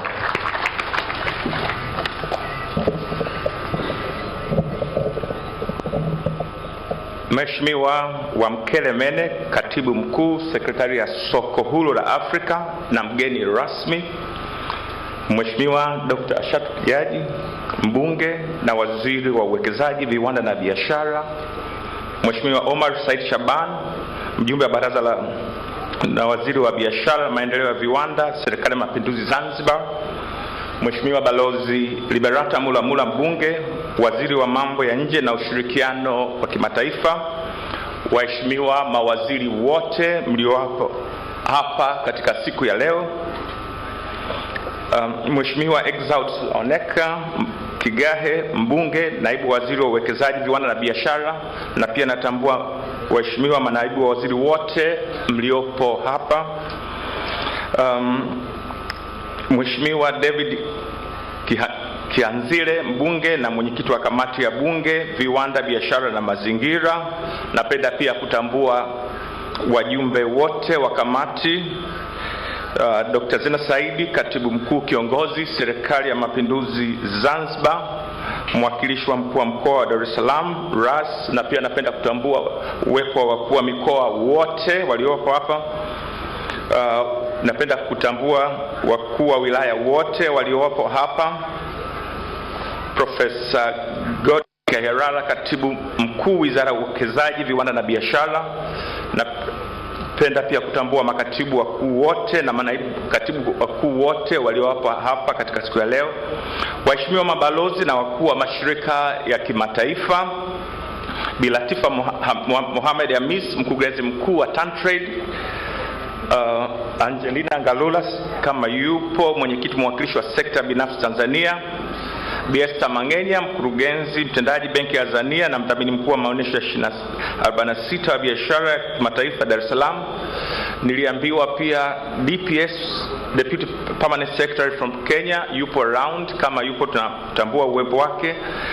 Viongozi wa vyama vya siasa na dini mliopo hapa, viongozi wa mashirika ya umma na binafsi. Napenda kutambua management ya wizara na Tantrade. Naomba nitambue pia wajumbe wa bodi na wakurugenzi. Naomba tusimame tuwapungie mkono washiriki. Ndugu washiriki wa maonesho, wageni waalikwa, wanahabari, mabibi na mabwana, ninawasalimu kwa jina la Jamhuri ya Muungano wa Tanzania. Mheshimiwa mgeni rasmi, kwanza kabisa napenda kuchukua fursa hii kumshukuru Mwenyezi Mungu mwingi wa rehema kwa kutukutanisha mahali hapa na kutuwezesha kushiriki maonesho haya 46 ya biashara ya kimataifa ya Dar es Salaam tukiwa na afya njema. Pili, napenda kwa niaba ya body, management na wafanyakazi wa Tantrade, ninayo heshima kubwa kukushukuru wewe mgeni rasmi kwa kutenga muda wako adhimu na kukubali kushiriki nasi katika hafla hii ya ufunguzi wa maonesho 46 ya biashara ya kimataifa Dar es Salaam. Asante sana. Mheshimiwa mgeni rasmi, napenda kuchukua nafasi hii kumshukuru Mheshimiwa Dr. Ashatu Kijaji, Mbunge, Waziri wa Uwekezaji, Viwanda na Biashara, pamoja na management ya wizara kwa namna ambavyo wameshiriki na kufuatilia kwa ukaribu kila hatua ya maandalizi ya maonesho haya. Namshukuru pia Mheshimiwa Balozi Liberata Mulamula, Waziri wa Mambo ya Nje na Ushirikiano wa Afrika Mashariki, pamoja na balozi wa Tanzania nje ya nchi kwa kukubali kushirikiana nasi katika maandalizi ya maonesho haya na katika kuratibu misafara ya wanunuzi wa kimataifa kutoka nchi 7 ambayo ni Jamhuri ya Demokrasia ya Kongo, Rwanda, Burundi, Vietnam, Indonesia, Misri na Pakistan. Wanunuzi wapatao 70 kutoka nchi hizo watapata nafasi ya kukutana na wafanyabiashara wazalishaji wa biashara za Kitanzania ambazo ni pamoja na vifaa vya ujenzi, dagaa, matunda, mwami, korosho, kahawa, chai, tumbaku, nafaka, mbaazi na pamba ili kuingia katika makubaliano ya biashara na uwekezaji. Mkutano baina ya wafanyabiashara hao utafanyika tarehe 5 Julai 2022 hapa Dar es Salaam. Hivyo nitumie nafasi hii kuwakaribisha wafanyabiashara wa Tanzania kutumia fursa hii kikamilifu. Mheshimiwa mgeni rasmi, kwa namna ya kipekee kabisa nimshukuru Dr. Edwin Mhede, afisa mtendaji mkuu wa wakala mabasi yaendayo haraka, pamoja na watendaji wote wa DART kwa kukubali kuanzisha huduma ya mabasi yaendayo kwa haraka mwendo kasi katika kipindi hiki cha maonyesho kuanzia tarehe 28 Juni hadi 13 Julai 2022. Kupitia huduma hii watembeleaji wa maonesho haya wanasafirishwa na mabasi ya mwendo kasi kutoka Gerezani na Mbagala rangi 3 kuja Sabasaba na kisha kuwarudisha. Utaratibu huu umeleta urahisi mkubwa wa usafiri kwa watembeleaji wa maonyesho. Niwashukuru pia wazazi na walimu wa shule za sekondari kutoka wilaya ya Babati, Ruangwa, Bahi na Kaskazini B, Unguja, Pemba na Dar es Salaam kwa kubali mwaliko wetu wa kuwaleta wanafunzi katika ziara ya kutembelea maonesho haya kupitia programu ya Watoto Wetu Urithi Wetu, ambapo watapata uelewa juu ya jukwaa hili la biashara, watajifunza kwa vitendo juu ya ujasiriamali, majukumu ya taasisi za serikali na kupata ufahamu kutoka mataifa yanayoshiriki maonesho haya. Programu hii imeanza kufanyika tarehe 2 na itahitimishwa tarehe 5 Julai. Kipekee kabisa nitoe shukrani zangu za dhati kwa wadhamini wakuu wa maonyesho haya, Azania Bank pamoja na MIC Tanzania Tigo. Asanteni kwa kusimama pamoja nasi na kuhakikisha shughuli hii zinafanyika kwa ufanisi. Na washukuru Wasafi FM kwa kukubali kushirikiana nasi na kuhakikisha taarifa ya maonyesho haya zinawafikia Watanzania sehemu mbalimbali nchini.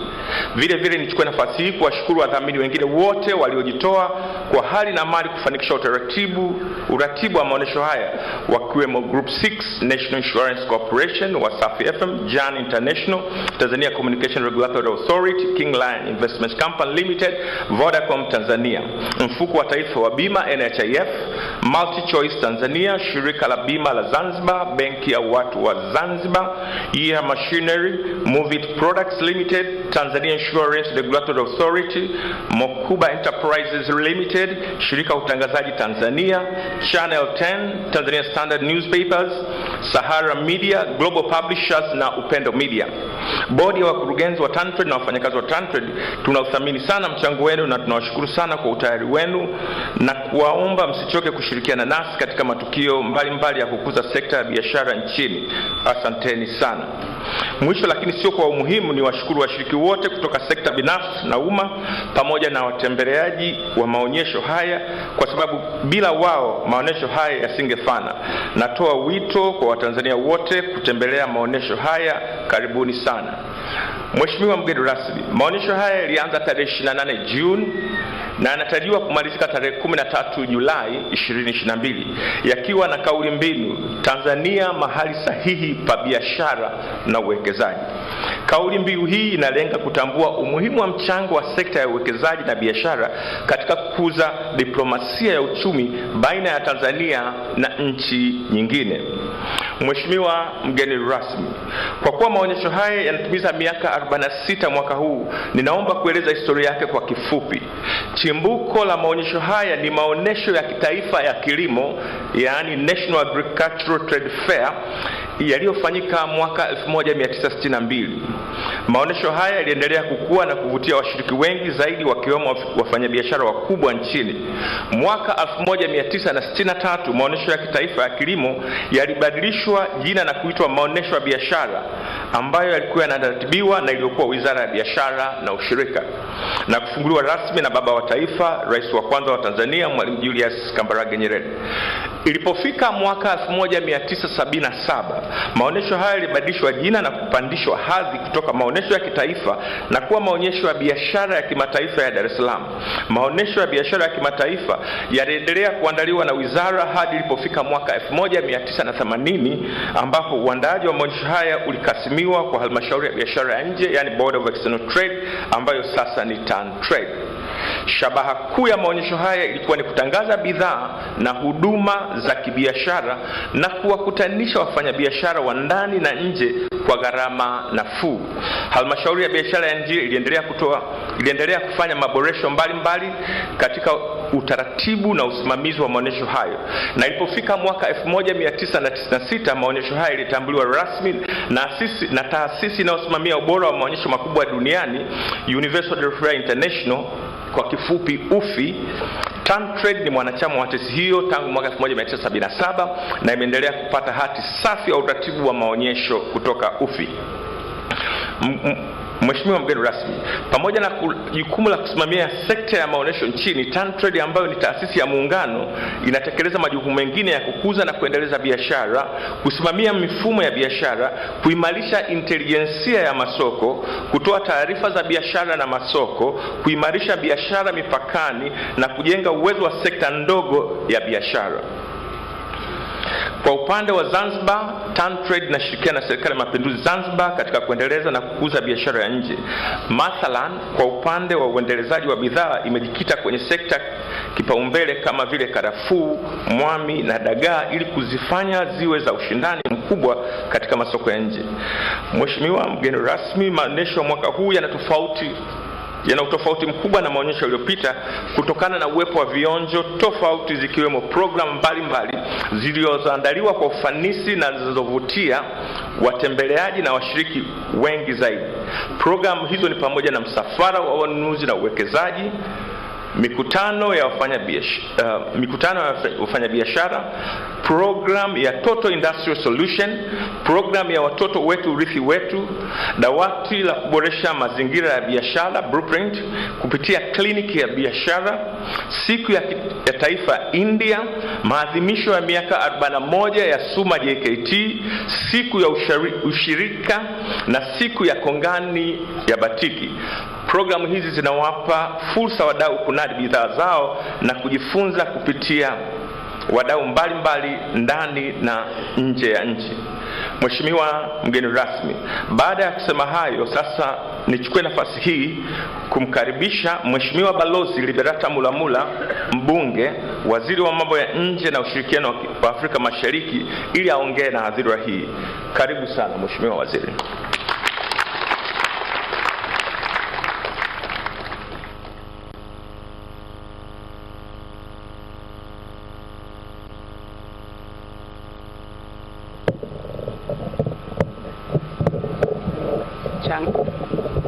Changamoto.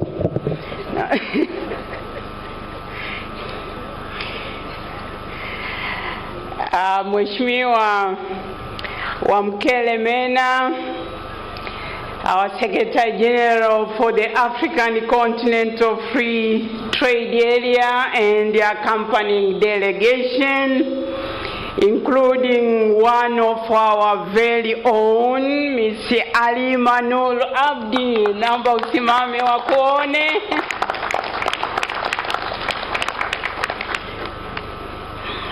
Mheshimiwa Dr. Shatu K. Kijaji, mbunge, na wifi yangu, msiulize kuna jina la kati la K. Waziri wetu wa uwekezaji, viwanda na biashara na mwenyeji wetu Mheshimiwa Omari Saidi Shamani, waziri wa biashara na maendeleo ya viwanda wa Serikali ya Mapinduzi ya Zanzibar, wanamwitaga partner. Mheshimiwa dada yangu Engineer Zena, katibu mkuu kiongozi wa Serikali ya Mapinduzi ya Zanzibar, mwakilishi wa mkuu wa mkoa Bwana Rasi, nimefurahi kukuona. Asante sana kwa kutukaribisha. Waheshimiwa manaibu waziri wote kwa ujumla wenu kutoka Serikali ya Jamhuri ya Muungano wa Tanzania na Serikali ya Mapinduzi ya Zanzibar, naomba kutambua uwepo wenu. Mheshimiwa mwenyekiti wa kamati ya bunge ya viwanda, biashara na mazingira, Mheshimiwa David Kienzile, mbunge, na shukuru umetusemea wote wabunge na waheshimiwa wabunge wote mliopo, makatibu wakuu na watambua uwepo wenu, na manaibu wa katibu wakuu mliopo, watendaji wakuu wa taasisi mbalimbali mliopo, na kushukuru mwenyekiti wa bodi ya wakurugenzi wa TanTrade kwa kutupa historia ya tangu maonyesho haya yalivyoanza na kunikaribisha, lakini seme pengine in the silence of your heart tuwakumbuke wakurugenzi watendaji waliotangulia mbele ya haki, akiwemo Balozi Edwin Rutageruka ambaye alikuwa pia mkurugenzi ambaye ametuondoka hivi karibuni. Lakini tambue na kushukuru sana Bi Latifa kwa kutumakaribisho mazuri, maandalizi mazuri na kuweza kuchukua ikijiti kama mwanamama mashuhuri. Nakupongeza sana. Nimpongeze pia Bi Esther Mangenya, mkurugenzi wa Benki ya Azania. Asante sana kwa kutubeba. Natambua kwa umuhimu wa pekee uwepo wa mabalozi wote, Your Excellencies, ambassadors, representative from the diplomatic corps. I'm delighted to see you and thank you for making time to join us this afternoon. Watoto wetu, urithi wetu, na watambua popote mlipo, wanahabari. Let me start, my dear brother Wamkele, to assure you I won't make a long speech. I know you are tired, crisscrossing our continent. You arrived in the early hours of today, but we'll try to keep you awake the Tanzania way. Karibu sana. Napenda pia niwasalimu kwa ujumla kwa jina la Jamhuri ya Muungano wa Tanzania. Awali ya yote napenda sana kumshukuru Mheshimiwa Waziri Dr. Shatu kwa mwaliko huu adimu. Katika historia ya maonyesho haya, nadhani ni mara chache sana kumkumbuka waziri wa mambo ya nje.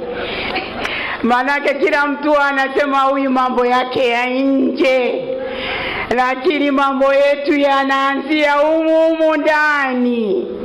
Tukiwa imara na siasa, sera yetu ya mambo ya nje inakuwa imara. Nafarijika kuona kwamba matokeo ya ziara ya Mheshimiwa Rais Samia Suluhu Hassan yamezaa matunda.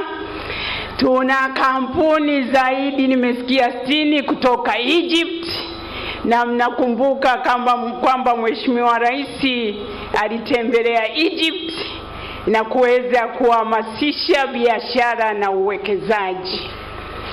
Lakini pia nikiangalia uwanja huu, Mheshimiwa Waziri, inanikumbusha tulivyokuwa vijana, tulikuwa tunakuja huku uwanjani kama outing, na wakati ule kulikuwa na madisco mpaka kuna kucha. Kwa hiyo mwenyekiti ametupeleka mbali kutukumbusha enzi hizo. Lakini wenye umri wangu watakumbuka pia kwamba tulikuwa tunakuja uwanjani tunaondoka na masufuria, mabeseni. Huku ndio ilikuwa sehemu ya shopping. Kwa hiyo mimi kuwa hapa kunaniletea kumbukizi za nyuma sana ya uwanja huu. Lakini nashukuru kwamba katika kipindi cha miaka iliyopita mmekuwa mnafanya ubunifu mwaka hadi mwaka. Tunafarijika sana na maonyesho haya.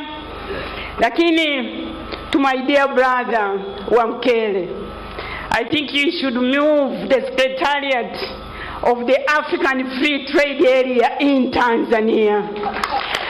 You have been in Tanzania more than any other country but you just left 3 weeks ago.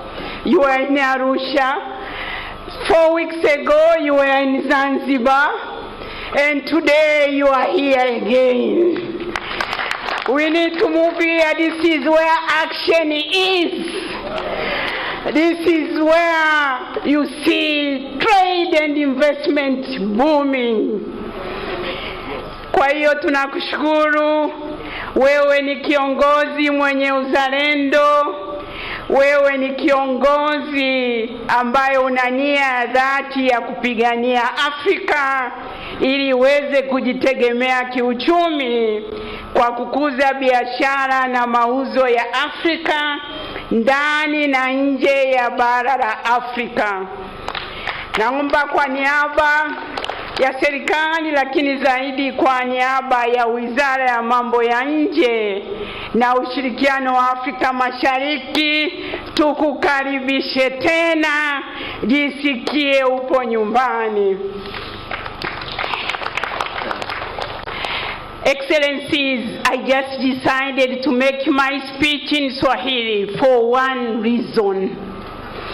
We are celebrating soon on the 7th of July, another Sabasaba will be celebrating Kiswahili Day in the world. Tunasherekea Kiswahili, siku ya Kiswahili duniani. Kwa hiyo Kiswahili kinaanza na mimi. Naona dada yangu Azania Benki kahangaika kweli na Kiswahili. Kwa hiyo naomba uwe mgeni wetu wa heshima katika siku ya Kiswahili duniani. Na utanihakikishia kwamba unaweza kutamka Wizara ya Mambo ya Nje na Ushirikiano wa Afrika Mashariki.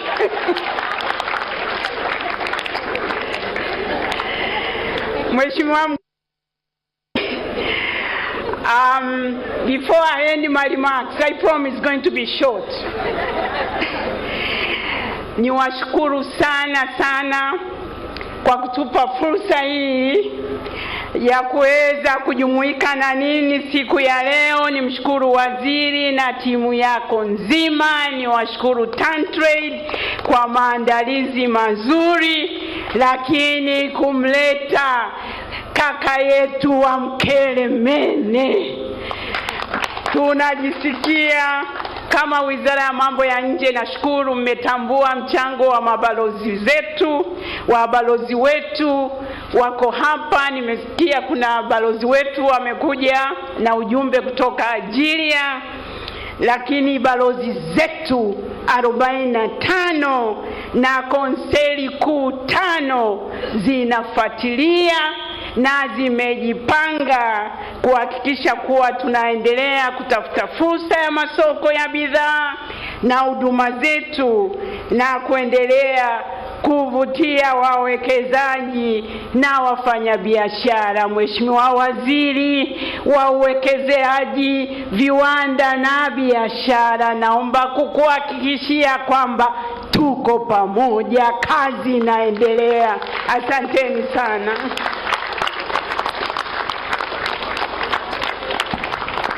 Naomba makofi mengi sana kwa Mheshimiwa Waziri wetu. Nashukuru sana. Balozi namba 2 huyu baada ya mama yetu Mheshimiwa Rais wetu. Mheshimiwa mgeni rasmi, waheshimiwa mawaziri, meza kuu, wageni waalikwa, mabibi na mabwana,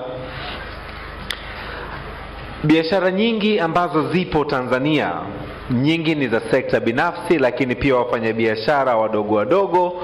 Napenda kipekee kabisa nitambue michango ya mifuko yetu ambayo imeendelea kuwawezesha wafanyabiashara wa sekta binafsi, lakini hawa wadogo ambao pia tutaona au tutapata nafasi ya kuona kazi zao. Naomba tupigie makofi mifuko yote ambayo iko hapa.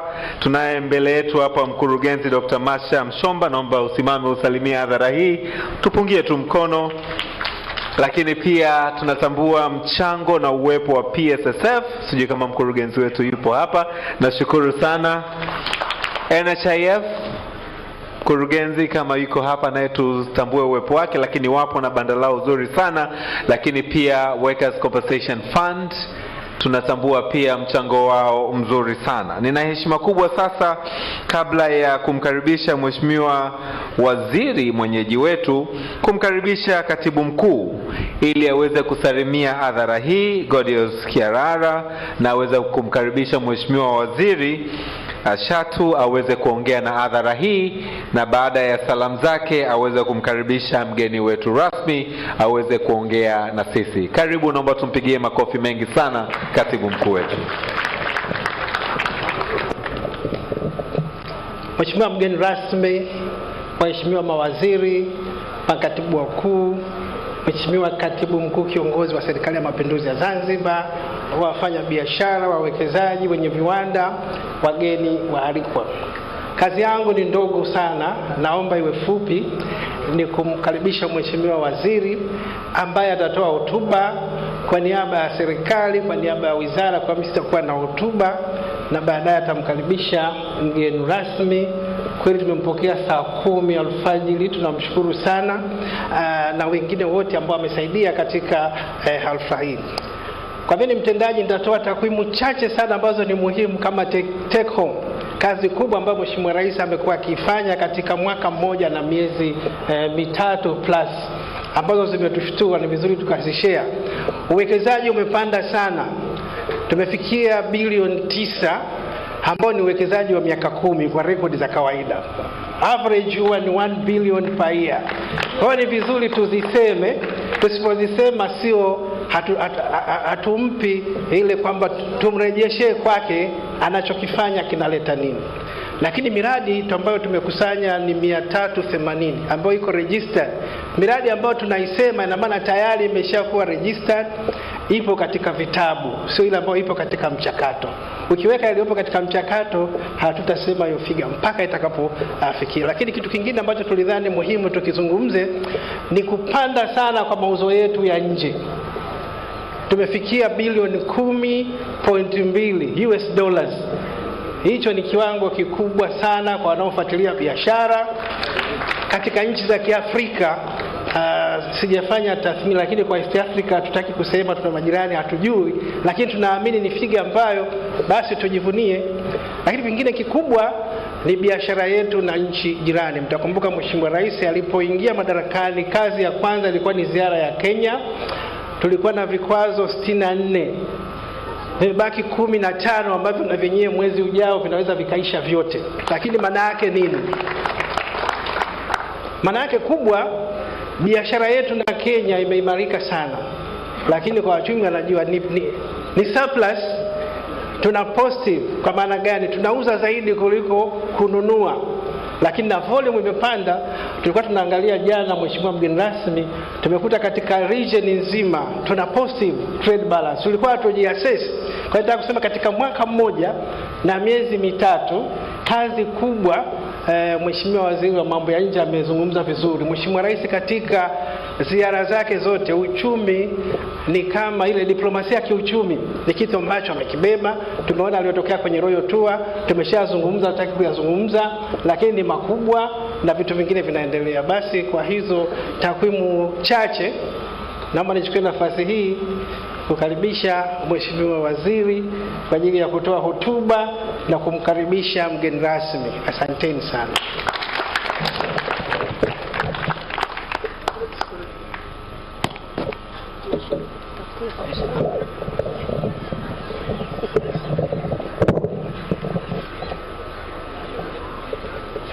Si mnaniona lakini?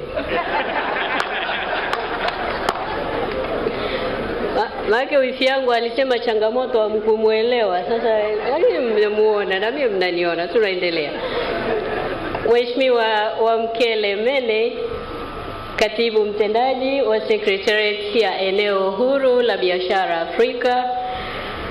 Mheshimiwa Balozi Lebarata Mulamula, Waziri wa Mambo ya Nje na Ushirikiano wa Afrika Mashariki, lakini umesisitiza ni wifi yangu na mimi nasisitiza hivyo. Mheshimiwa Omar Said Shaban, pacha wangu kutoka Zanzibar anayeshughulika na Wizara ya Biashara na Maendeleo ya Viwanda katika Serikali ya Mapinduzi Zanzibar, Mheshimiwa Mudrik Ramadhani Soraga, pacha wangu pia kutoka Serikali ya Mapinduzi Zanzibar, waziri anayeshughulika na kazi, uchumi na uwekezaji, Mheshimiwa Exaudi Silaoneka Kigahe, naibu waziri wa uwekezaji, viwanda na biashara, waheshimiwa naibu mawaziri wote ambao mmekuja kuungana nasi siku hii ya leo, tunawashukuru sana na karibuni sana. Waheshimiwa wabunge wenzangu, tukiongozwa na Mheshimiwa David Mwakiposa Kihenzile, mwenyekiti wa kamati ya kudumu ya Bunge ya Viwanda, Biashara na Mazingira, tumepokea maelekezo yako na kama serikali tunakwenda kuyatekeleza. Bwana Hassan Abbas Rugwa, katibu tawala wa mkoa wa Dar es Salaam, anayemwakilisha Mheshimiwa mkuu wa mkoa wa Dar es Salaam, lakini nikitambua sana dada yangu, ndugu yangu Mheshimiwa Rosemary Senyamule, mkuu wa mkoa wa Geita, pamoja na Mheshimiwa DC wetu, natambua kazi nzuri mnayoifanya ya maonyesho ya biashara kule Geita, na nashukuru sana kwa uwepo wenu kwenye hafla hii ya leo. Asanteni sana. Mheshimiwa Mhandisi Zena Ahmed Said, katibu wa Baraza la Mapinduzi na katibu mkuu kiongozi wa Serikali ya Mapinduzi ya Zanzibar, katibu mkuu Profesa Godius Kahiarara, katibu mkuu Wizara ya Uwekezaji, Viwanda na Biashara, nikitambua uwepo wa makatibu wakuu wote ambao wapo, na muona ndugu yangu Zainab Chaula daktari, lakini manaibu makatibu wakuu, natambua uwepo wenu, karibuni sana sana. Waheshimiwa mabalozi na wakuu wa mashirika ya kimataifa mlioko nasi mchana wa leo, Profesa Ulingeta Mbamba, mwenyekiti wa bodi ya wakurugenzi ya TanTrade, Bi Latifa Mohamed Khamis, mkurugenzi mkuu wa TanTrade, Bi Esther Mangenya, mkurugenzi mtendaji wa benki ya Azania na mdhamini wetu mkuu wa maonyesho yetu ya 46 ya biashara ya kimataifa ya Dar es Salaam. Natambua pia na nimemuona kwa mbali wajumbe wa bodi, natambua uwepo wenu wa bodi yetu ya TanTrade, lakini natambua uwepo wa CRDB Bank na muona makamu mwenyekiti wa bodi ya CRDB Bank Profesa Neema, tunakushukuru sana, karibu, tunaendelea kushirikiana kwa pamoja. Viongozi wa vyama vya siasa pamoja na viongozi wa dini mliopo nasi hapa, viongozi wa mashirika ya umma, wakurugenzi wote pamoja na wakurugenzi wa sekta binafsi mlioko nasi, management na wafanyakazi wa wizara yetu ya uwekezaji, viwanda na biashara pamoja na taasisi yetu ya TanTrade, ndugu washiriki, wageni waalikwa, marafiki zangu wanahabari, mabibi na mabwana, Jamhuri ya Muungano wa Tanzania. Jamhuri ya Muungano wa Tanzania, kule kwa watoto sijasikia. Jamhuri ya Muungano wa Tanzania. Watoto wamesinzia, naomba muamshe. Jamhuri ya Muungano wa Tanzania. Wako macho, sasa tunakwenda pamoja. Mheshimiwa mgeni rasmi, kaka yetu wa Mkele Mene, awali ya yote napenda kuchukua fursa hii kumshukuru sana Mwenyezi Mungu mwingi wa rehema kwa kuweza kutufikisha siku hii kubwa kwetu, ambayo tunafungua rasmi maonyesho yetu ya 46 ya biashara ya kimataifa hapa Dar es Salaam. Kwa upekee kabisa, binafsi na kwa niaba ya management ya wizara ninayoiongoza, napenda kutoa shukrani zangu za dhati kwako wewe Mheshimiwa wa Mkele Mene, katibu mtendaji wa Secretariat ya eneo huru la biashara la Afrika, kwa kukubali kwako ombi letu la kuwa mgeni rasmi katika hafla hii ya ufunguzi wa maonyesho haya.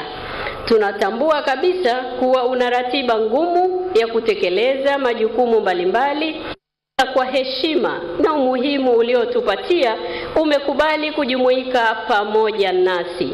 Hii ni heshima kubwa sana kwetu sisi wa Tanzania, lakini pia kwa Mheshimiwa Rais wetu, mama yetu Samia Suluhu Hassan.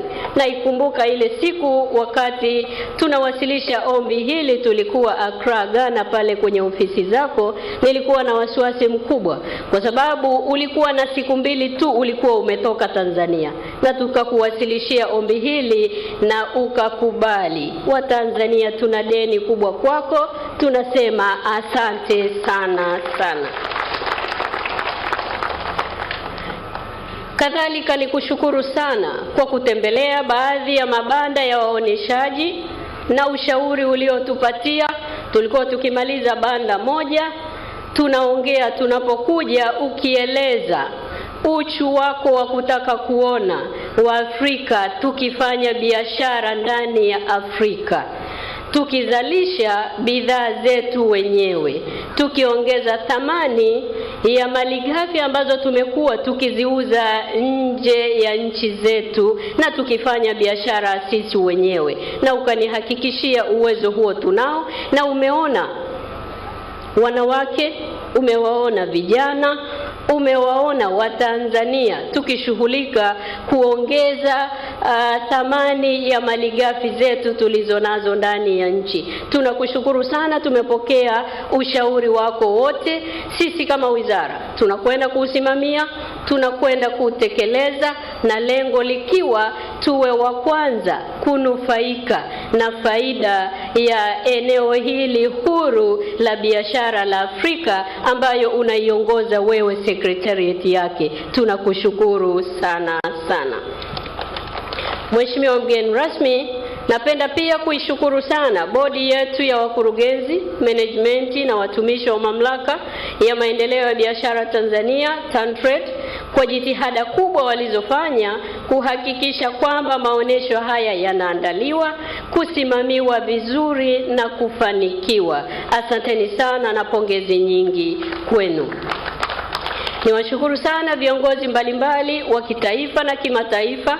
Ninatambua tulikuwa na siku ya Irani pale tarehe 1, tulikuwa na balozi wetu wa Irani ambaye alishiriki nasi kwenye siku ile ya Irani. Kama ilivyoelezwa, maonyesho mwaka huu ni tofauti. Tunataka wote waje wajifunze hapa kwetu Tanzania. Kwa tunawashukuru wote ambao mmefika, na tunashukuru kwa ushauri ambao mmekuwa mkitupatia, tunaahidi kutekeleza. Kadhalika nivishukuru sana vyombo vya ulinzi na usalama kwa kuhakikisha eneo hili linakuwa salama kwa waoneshaji na watembeleaji katika kipindi chote cha maonyesho. Napenda pia kutoa shukrani zangu kwa wanahabari wetu. Nimekuwa nikifuatilia vyombo vyetu vya habari, taarifa nyingi za habari kila zinapofika mmeweka slot ya kueleza yanayojiri ndani ya maonyesho yetu ya biashara ya kimataifa. Asanteni sana, endeleeni kueleza Afrika, endeleeni kuieleza dunia kwamba Rais Samia Suluhu Hassan yuko tayari kuihudumia Afrika kutoka Tanzania kwa bidhaa zilizokamilika kabisa. Ndugu mgeni rasmi, nashukuru pia wadhamini wetu wametamkwa hapa na mwenyekiti, na washukuru mno kwa kuwa nasi na kuwezesha yote haya kufanyika. Bila uwezo wa pesa tusingeweza kusimama hapa tulipo. Asanteni sana sana. Mheshimiwa mgeni rasmi, jukumu langu ni dogo tu na mimi nisingependa kurefusha hotuba yangu, lakini kabla sijakukaribisha niruhusu niseme maneno machache mbele yako na mbele ya Watanzania, ili kwa pamoja tuweze kuelewa wapi tunaelekea kama Wizara ya Uwekezaji, Viwanda na Biashara. Maelekezo waliotupatia Watanzania kupitia ilani ya Chama cha Mapinduzi tunayatekeleza kwa nguvu zetu zote. Mheshimiwa mgeni rasmi, maonesho haya yana kauli mbiu isemayo Tanzania mahali salama pa biashara na uwekezaji, ikilenga kutambua umuhimu wa mchango wa sekta ya uwekezaji na biashara katika kukuza na kuimarisha diplomasia ya uchumi baina ya Tanzania na nchi nyingine. Katibu mkuu amesema vizuri sana hapa kuhusu takwimu mbalimbali tangu serikali ya awamu ya 6 imeingia madarakani. Kibiashara tunafanya vizuri, kiuwekezaji tunafanya vizuri. Hivyo katika kutimiza kauli mbiu hii na azma hii ya serikali yetu ya awamu ya 6 chini ya uongozi makini wa Mheshimiwa Samia Suluhu Hassan, Rais wa Jamhuri ya Muungano wa Tanzania, inapambana kuhabarisha ulimwengu kuwa nchi yetu imedhamiria kufungua mipaka na rafiki ya uwekezaji na biashara katika fursa mbalimbali. Nikushukuru sana Mheshimiwa mwenyekiti wetu wa kamati, umesema vizuri tuharakishe kutekeleza blueprint, na hiyo ndio dhamira ya serikali ya awamu ya 6. Tumesimama imara kuhakikisha vikwazo vyote vya kibiashara na uwekezaji vinaondoka ili wafanya biashara wetu na wawekezaji waweze kufanya biashara vizuri. Na kwa hili mnamo mwezi Aprili sote tunafahamu mwaka 2022 Mheshimiwa Rais wetu alianza kwa kutangaza vivutio vya sekta ya utalii kwa mataifa mbalimbali ulimwenguni kupitia filamu ya Royal Tour iliyozinduliwa rasmi nchini Marekani.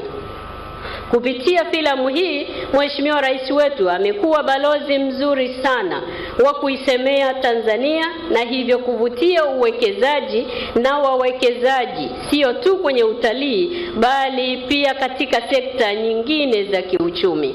Ni dhahiri kwamba watalii wengi wakija nchini, uwekezaji na biashara pia vitashamiri. Na matunda yake tumeshaanza kuyaona, mbali na kusaini makubaliano mbalimbali na washirika wetu katika biashara. Wawekezaji wengi wameshafika nchini kwa ajili ya kuangalia fursa za uwekezaji na kufungua mipaka ya nchi zao kwa ajili ya bidhaa zinazotoka ndani ya taifa letu. Haya ni mafanikio makubwa sana tunayojivunia sisi kama wizara, lakini kama serikali, na kwa hili tunampongeza sana Mheshimiwa Rais wetu, mama yetu Samia Suluhu Hassan. Kadhalika tunafahamu Mheshimiwa Rais wetu alipotembelea nchi ya Umoja wa Falme za Kiarabu wakati wa maonyesho ya kimataifa ya Expo 2020, alikwenda pia Ubelgiji, alikwenda Ufaransa mwezi wa pili mwaka huu. Tulishuhudia kusainiwa kwa mikataba mbalimbali ya kibiashara na uwekezaji. Nini maana ya mikataba hii? Ni sisi wa Tanzania kuwa tayari kuhakikisha mikataba hii iliyosainiwa ya trilioni 17.35 pale Dubai wakati wa maonyesho, wakati wa siku ya Tanzania kwenye maonyesho yale, tunanufaika nayo. Tukae tayari, ajira nyingi zitatekelezwa. Trilioni 17 hizi ni ajira kwa watoto wetu. Trilioni 17 ni ajira kwa akina mama, na sote tumeona akina mama na vijana wetu wako tayari kwa ajili ya ajira na kuweza kushiriki katika biashara na uwekezaji ndani ya taifa letu. Na haya yote tunayaona kama ambavyo tumesikia. Maonyesho ya mwaka huu hapa tulipo tunayoyazindua leo yamevutia idadi kubwa ya washiriki wanaoonyesha aina mbalimbali za bidhaa wanazozalisha, huduma wanazotoa, lakini teknolojia walizonazo tayari na sisi tuweze kuzichukua ili tuweze kutengeneza bidhaa zetu ndani ya taifa letu. Tunazo jumla ya kampuni 3200 za ndani ambazo ziko ndani ya uwanja huu zikionyesha utayari wa sisi wa Tanzania kufanya biashara na Afrika, sisi wa Tanzania kufanya biashara na dunia. Lakini tunazo kampuni 180 kutoka nje ya Tanzania ambazo ziko na sisi kuonyesha bidhaa zao, kuonyesha teknolojia mbalimbali wanazotumia kuzalisha bidhaa zao ili na sisi tutumie teknolojia hizo kuzalisha. Tunayo maeneo mbalimbali ya industrial park, kongani za viwanda, tumewakaribisha waje wawekeze teknolojia hizo na wazalishe kwa ajili yetu sisi wa Tanzania, lakini wazalishe kwa ajili ya Afrika kupitia eneo huru la biashara la Afrika. Tuko tayari wa Tanzania, twendeni tukafanye kazi. Mheshimiwa mgeni rasmi, pamoja na bidhaa zinazoonyeshwa, lakini serikali yetu haiko nyuma, na tumekupitisha, umeona kwenye banda letu pale la wizara, tunayo program tunayoita Total Industrial Solution. Nini maana ya programu hii?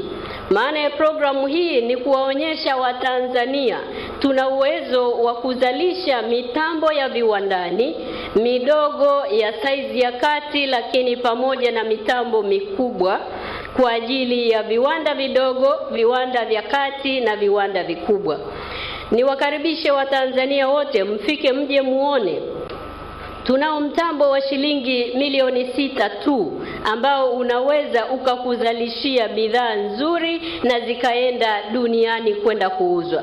Tunao mitambo mikubwa, tunao mtambo wa kuzalisha mafuta ya alizeti, mtambo wa kuzalisha mafuta ya mizaituni tunayo hapa kwa thamani ndogo tu ya milioni 60. Tunaionyesha pale, karibuni Watanzania mje muone na tuwekeze kwa pamoja. Uwepo wa katibu mtendaji wa eneo huru la biashara la Afrika ni kuja kutuangalia Watanzania. Amesema vizuri mwenyekiti wetu wa kamati ya bunge kwamba tulisaini mkataba wa eneo huru la biashara la Afrika. Bunge limepitisha. Tayari tumeingia nchi 45 na sasa tumefika 54. Utayari wetu ukoje? Ndio maana yuko na sisi leo hapa. Anatupima. Je, tutakuwa sisi ni soko la bidhaa za wenzetu au na sisi tuko tayari kuihudumia dunia kutoka Tanzania?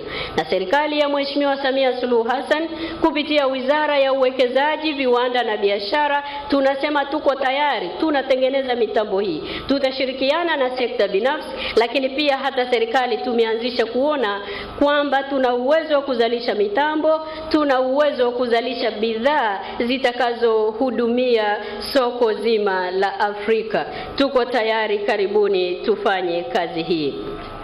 Mheshimiwa mgeni rasmi, tumepita kwa pamoja kwenye mabanda yetu, ukaona wanawake, na sisi tunatambua mchango wa wanawake na vijana kwenye uzalishaji wa bidhaa. Wakati tuko kwenye banda pale la EOTF, niliuliza kwa makusudi kwa wale waliokuwa wanatuonyesha bidhaa zile, mmeshaanza kuuza nje ya nchi? Wakaniambia hapana. Niliuliza makusudi kwa sababu wewe mwenyewe ulisema bidhaa zetu ni nzuri, lakini hatujaanza kwenda kuuza bidhaa zile nje ya nchi. Naomba nikuhakikishie sisi wa Tanzania tuko tayari, na naomba uendelee kutushika mkono. Amesema vizuri Mheshimiwa Waziri wetu wa mambo ya nje na ushirikiano wa Afrika Mashariki, hii ni mara yako ya 3 ndani ya mwaka huu kuwa Tanzania. Naitambua dhamira yako, na mimi na wizara yangu tuko tayari kushirikiana na wewe. Tutafute sasa masoko kwa ajili ya bidhaa za kina mama na vijana ambayo wanazalisha kwa mikono yao. Tuko tayari, tushike mkono tuweze kuvuka kwa pamoja. Tumejadiliana jambo moja, ukiacha hili la masoko, kinachotukwamisha kingine ni upatikanaji wa mikopo nafuu kwa ajili ya wawekezaji wetu na wafanya biashara wetu. Na wewe umeniahidi tunaanza mjadala na Afrexim Bank ili sisi tuwe wa kwanza ndani ya Afrika kuipata zile dola bilioni 1 kwa ajili ya wawekezaji na wafanya biashara wa Tanzania.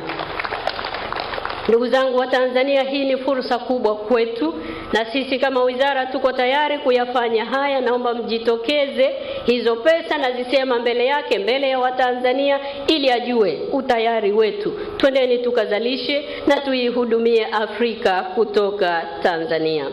Mheshimiwa mgeni rasmi, baada ya kusema maneno haya, nikitambua umewasili ndani ya nchi yetu mapema alfajiri ya leo kwa kujitoa kwako kwa ajili ya Afrika wenzako, tunakushukuru sana.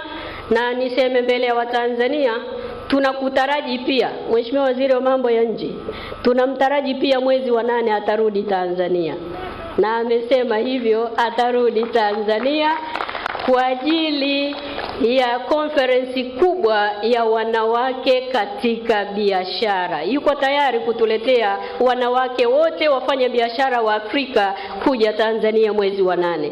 Sisi tunakuahidi ushirikiano mkubwa na tuko tayari kukupokea. Tunaomba usituchoke ili tuweze kulihudumia bara letu na tuweze kufanya biashara kwa pamoja. Ndugu zangu wa Tanzania, ninapomalizia hotuba yangu, naomba tukumbushane mambo mawili makubwa ambayo tunayo. Jambo la kwanza, tuendelee kujitokeza kupata chanjo ya uviko 19. Tusije tukasema ugonjwa huu au janga hili limeondoka. Hapana, limetulia tu. Sasa tuendelee kujitokeza kupata chanjo kama ambavyo kiongozi wetu amekuwa anasema, tunapunguza makali tunapokuwa tumepata chanjo ile. Tujitokeze kwa pamoja. Lakini la pili, tujiandae na kutoa ushirikiano wa kuhesabiwa katika sensa ya watu na makazi itakapofika tarehe 23 ya mwezi wa 8 mwaka 2022. Sote tunafahamu sensa hii ni muhimu sana, kwani itasaidia kupanga na kutekeleza mipango ya maendeleo ya taifa letu kwa ngazi ya kitaifa na kwa mtu mmoja mmoja. Mimi nipo tayari kuhesabiwa. Twendeni kwa pamoja tukahesabiwe tarehe 23 mwezi wa 8 mwaka 2022. Ndugu zangu, na sasa naomba nibadilishe kidogo, maana msije mkasema huyu waziri sasa hata Kiingereza hajui. Anawezaje kufanya biashara kule nje? Sasa naomba nimkaribishe mgeni wetu kwa maneno haya. Ladies and gentlemen, with these remarks, allow me now to welcome His Excellency Wamkele Mene, the Secretary General of the Africa Continental Free Trade Area, to address this specific gathering, but also the Tanzanian community who are watching us through various media. Please, my brother, Your Excellency, Secretary General Wamkele Mene, you are most welcome to talk with Tanzanians. Karibu sana sana. And finally, you officially open our 46th trade fair. Karibu sana. Na waziri wa uwekezaji, viwanda na biashara Dr. Ashato Kijaji akiwa amemaliza kutoa hotuba yake na kumkaribisha mgeni rasmi ambaye ni katibu mkuu Secretariat ya Ukanda Huru wa Biashara Afrika, naye yuko tayari kuweza kusema nasi. Wamkele Mene. Minister, Honorable Minister of Foreign Affairs and East African Cooperation, Minister Mulamula, Honorable Minister Kijaji, Minister for Investment, Trade and Industry, Honorable Minister Shaban, Minister for Trade and Industrial Development, the Revolutionary Government of Zanzibar, Honorable Ministers from both Zanzibar and here in the mainland, Deputy Minister for Investment, Industry and Trade, Honorable Minister Kigahe,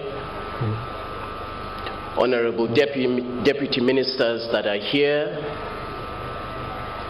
the representative of the Dar es Salaam Regional Commissioner, thank you, sir, for your remarks earlier. The permanent secretaries that are here, the deputy permanent secretaries,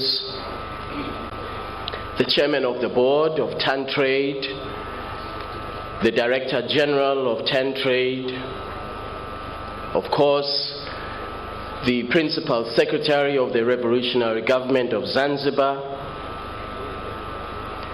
the school children that are there, that were singing, the police brass band, the choir from earlier, distinguished ladies and gentlemen,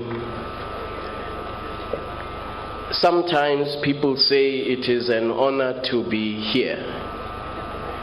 And they say that as a starting point. For me, it is a moving experience. I I was taken through the exhibition, and I saw the potential of our continent.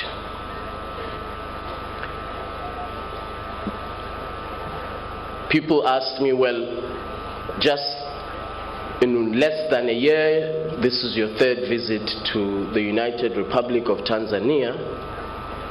Why is that the case? And the answer is simple. It is good leadership, vision, discipline, and determination. And so, through the leadership of Her Excellency President Mama Samia Suluhu Hassan, that is what we see in Tanzania.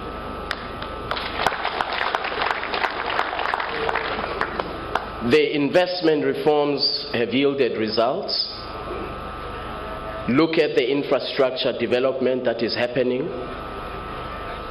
It took me less than 3 hours to drive from Arusha to Nairobi when I was here 3 weeks ago. So wherever there is good leadership, visionary leadership, disciplined leadership, I want to learn from that. And I want to be part of that.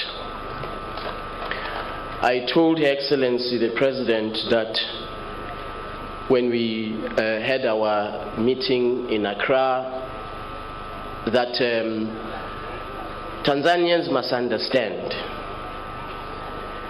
she's not just your president. You now have to be willing to share her leadership with the rest of the continent. Not just because she is only one of 2 women, either heads of states or head of government today, which is important, but also because we need good leaders in Africa. And so the rest of us, whether you are a man or a woman, we look up to Her Excellency's leadership in our continent. The African Continental Free Trade Area, as the Honorable Minister said, has now been ratified by 43 countries, which means that all of these countries have accepted the legal obligation to reduce and eliminate barriers to investment and barriers to trade on our continent. Why should anybody pay attention to the African Continental Free Trade Area? And what is it about? I will mention just 2 examples to underscore the point. 55 of us in Africa, our contribution to global trade is 2.1%. Combined contribution to global trade. Our contribution to global GDP, 55 of us, is 3.1%. You contrast that with Singapore's contribution to global trade, which is close to 6%. So a city, an island, contributes more to global trade, global output, global GDP, more than all of us in Africa combined. This is why it's not possible for me to be tired. Because of all the work that we have to do as Africans. This deficit is largely because of Africa's underdevelopment in terms of industrial capacity and output. Over the last 65 to 70 years, we have been exporting and overly reliant on the export of primary commodities, largely to countries of the north. Even when you look at our infrastructure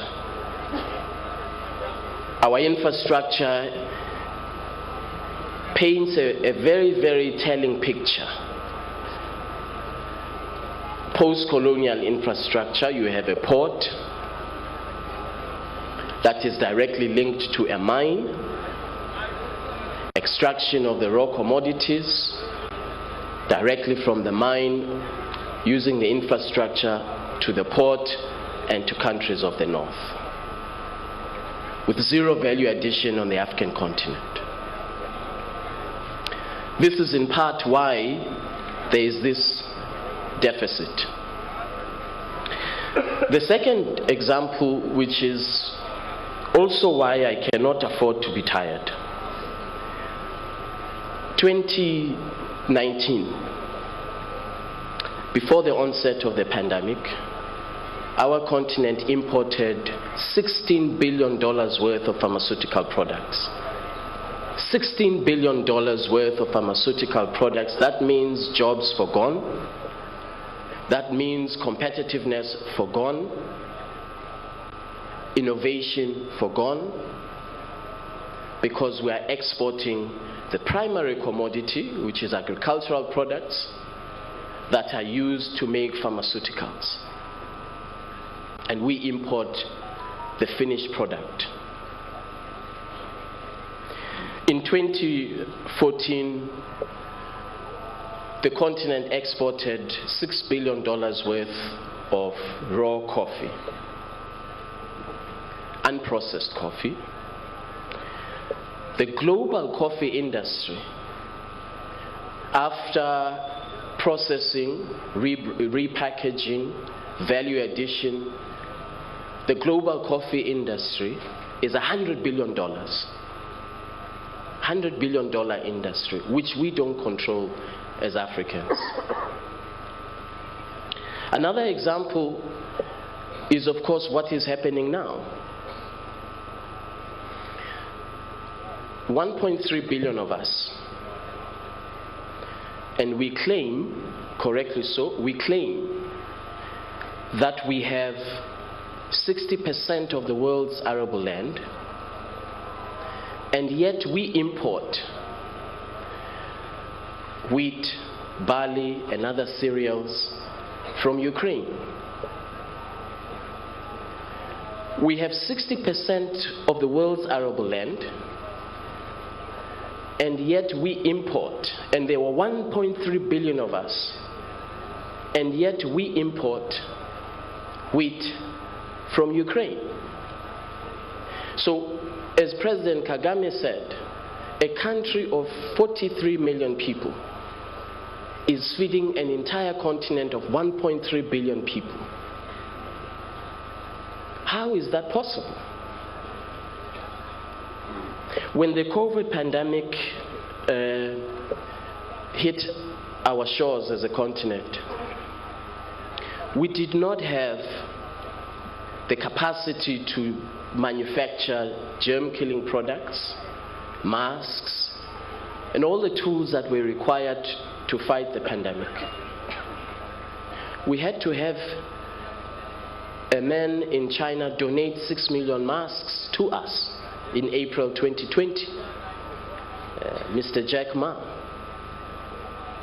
So as some countries were imposing export restrictions on these germ-killing products and all of these products that are required to fight the pandemic, we as Africa suffered because we were on the periphery of productive capacity and on the periphery of global supply chains, such that when these global supply chains are disrupted, we suffer. Whether it is supply chains disruptions in the commodities markets, which results in global commodities markets being subdued. Those of us who are overly reliant on the export of oil and other commodities, we suffer. So we rely on a country of 43 million people to feed us. We causing food inflation because of the current situation, up to 20% rises in food prices across the continent. We were not ready from an industrial capacity point of view when the pandemic hit. And then I mentioned the example of productive capacity in general, but specifically I made the example of coffee. I can make other examples. The product, the minerals that is used to produce the phone, costs less than $1. But once that mineral enters global supply chains for production and manufacturing of an iPhone, it retails for close to 1,000 United States dollars.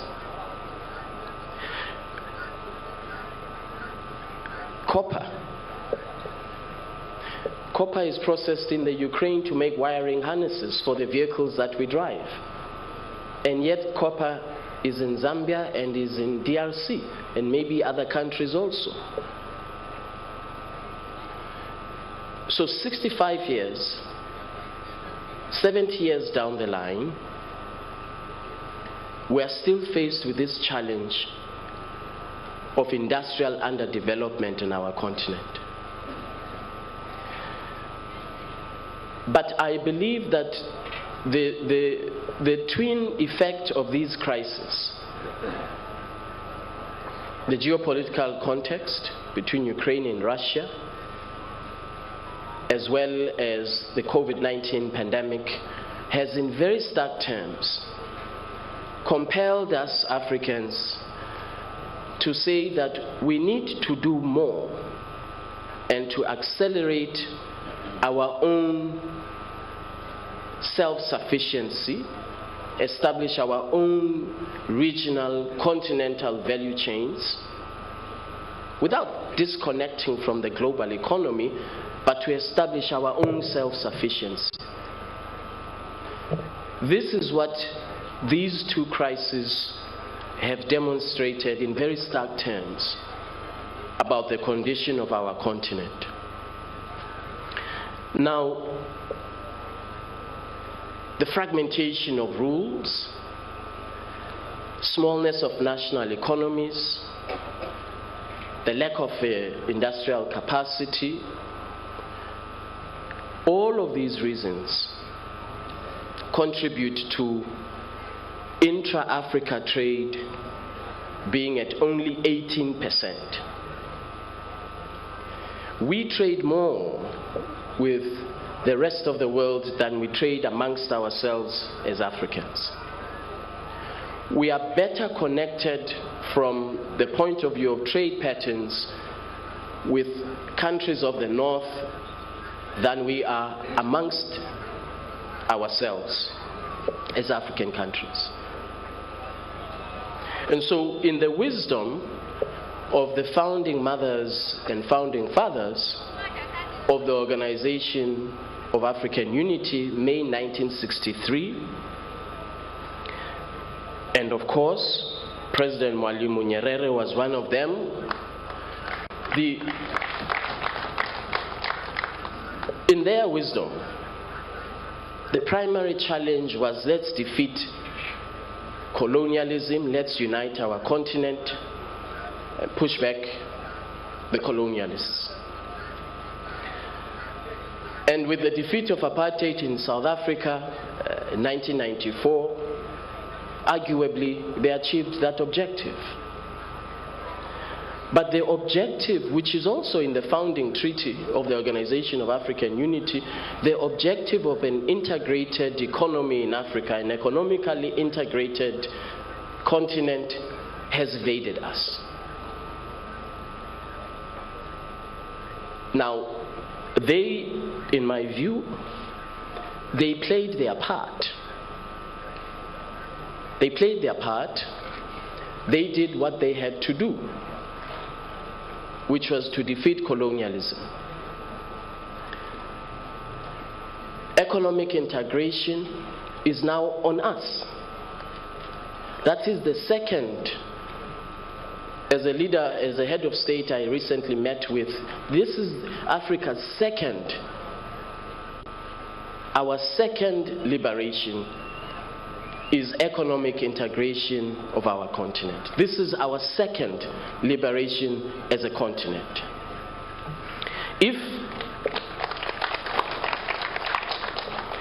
we do not achieve this objective of economic integration, we shall forever remain on the periphery of the global economy, because not a single African country can be globally competitive on its own without the others.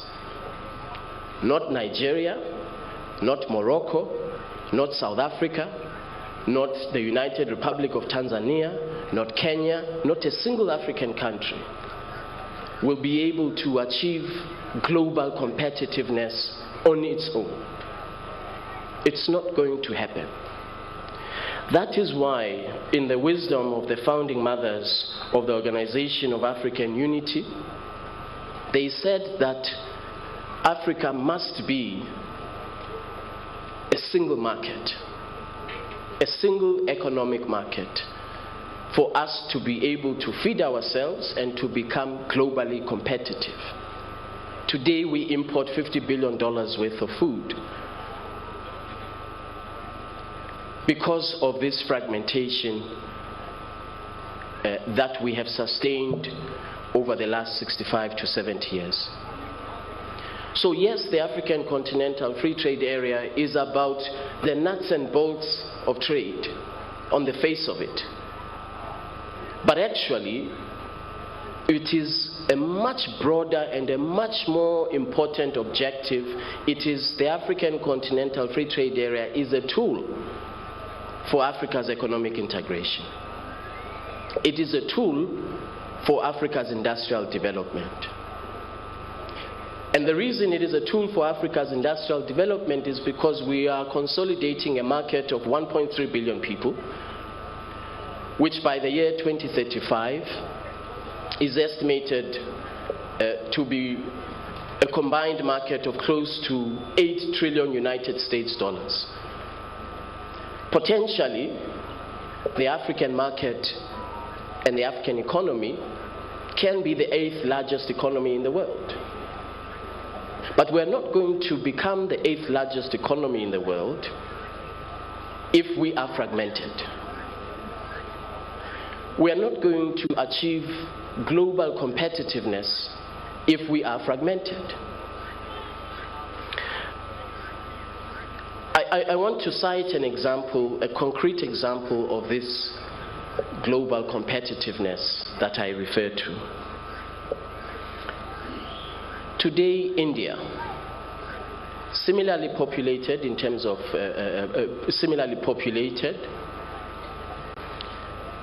produces 5 million units of vehicles per year,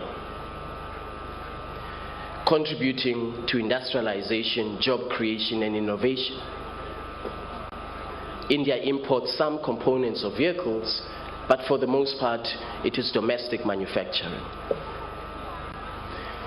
The African continent produces 750,000 vehicles per year between Morocco and South Africa for a population of 1.3 billion people. It appears as if it's a deficit, but it's an opportunity actually, because we can establish regional value chains, regional centers of manufacturing excellence, processed copper in Zambia, processed rubber in Liberia, processed leather for leather seats in Ethiopia, catalytic converters in Tanzania. We can establish a truly continental value chain so that by the year 2035 we can also be producing 5 million units of vehicles a year, creating thousands and thousands of jobs. The other good news, of course, is the resource and natural endowment that we have. The other resource that we have is young Africans. By the year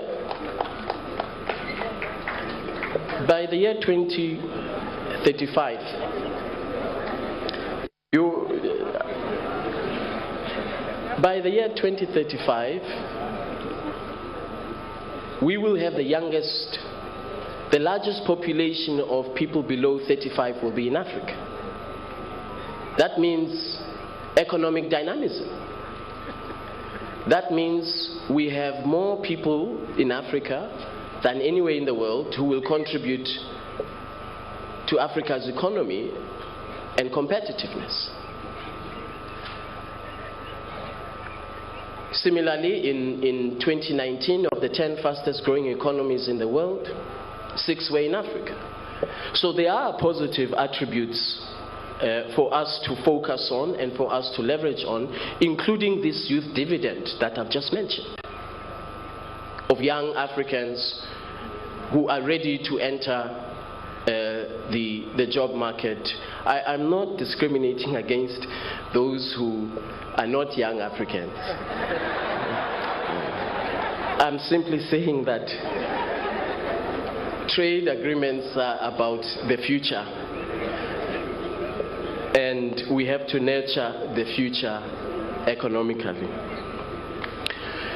The tools of this African Continental Free Trade Area are critical, and I will mention some of them. But what is in it? What is this animal, the African Continental Free Trade Area? Well, it's a trade agreement, and as I mentioned, it's a tool for integration. It includes trade in goods, trade in services, intellectual property rights, competition policy, digital trade, a protocol on women and youth in trade, which I will talk about in a minute. This is how comprehensive this trade agreement is, with a depth of ambition, highly ambitious. By the year 2035, the heads of states have directed, and we have codified this into law, into the agreement, that 97% of goods traded in Africa by the year 2035 must be traded at zero duty. That is to say, with no tariff barrier, no non-tariff barrier that is unjustified. Highly ambitious objective that we have set for ourselves. But we have to be ambitious. We have to be ambitious if we want to industrialize our continent. I know that industrialization is not a pill that you swallow, you wake up the next day, you've industrialized. It's going to take decade after decade of disciplined implementation of the AFCFTA. And so some of these barriers that we want to eliminate ultimately are barriers that have constrained our own growth, economic growth as a continent, are barriers that have constrained investment into our continent. If you talk today to a large investor about the competitiveness from an investment outlook of the African continent, they will tell you that we are subject to different rules depending on the region that we are investing in Africa. If you are in West Africa, you are subject to these investment rules. If you are in East Africa, you are subject to these, Southern Africa, and so on.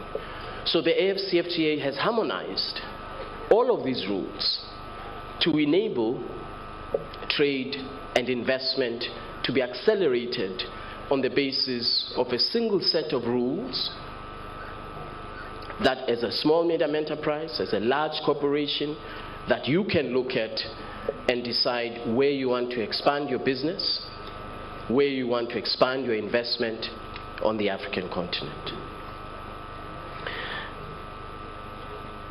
We are not going to achieve these objectives if we don't focus on concrete tools, if we don't focus on immediate deliverables that all Africans can see. as testament that the AfCFTA does work. The first implementation tool is the same local content rules or rules of origin. In Africa, we trade close to 5,000 products.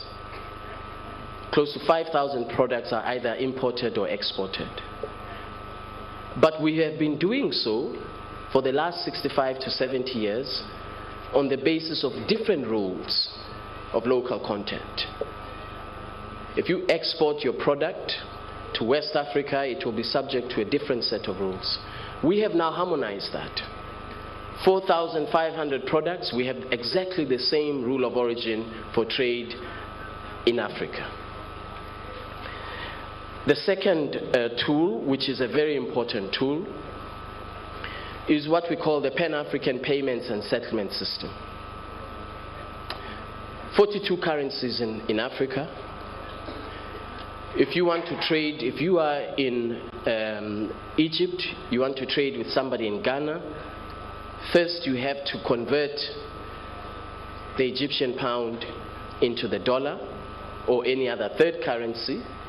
Your counterparty in Ghana receives that third currency, either the euro or the dollar, and then they convert it to the Ghanaian cedi. This cost of currency convertibility amounts to $5 billion annually in Africa. $5 billion is how much it costs us to trade amongst one another in Africa. Just the cost of currency convertibility. So we, working with Afrexim Bank, as the African Continental Free Trade Area, we have provided the legal architecture for the Pan-African Payments and Settlement System. Afrexim Bank has provided the technology for this digital platform for trade. We have launched the Pan-African Payments and Settlement System. Rather, we launched it in January this year. There are, as we speak, 48 commercial banks that are trading and small medium enterprises that are trading on the Pan-African Payments and Settlement System digital platform.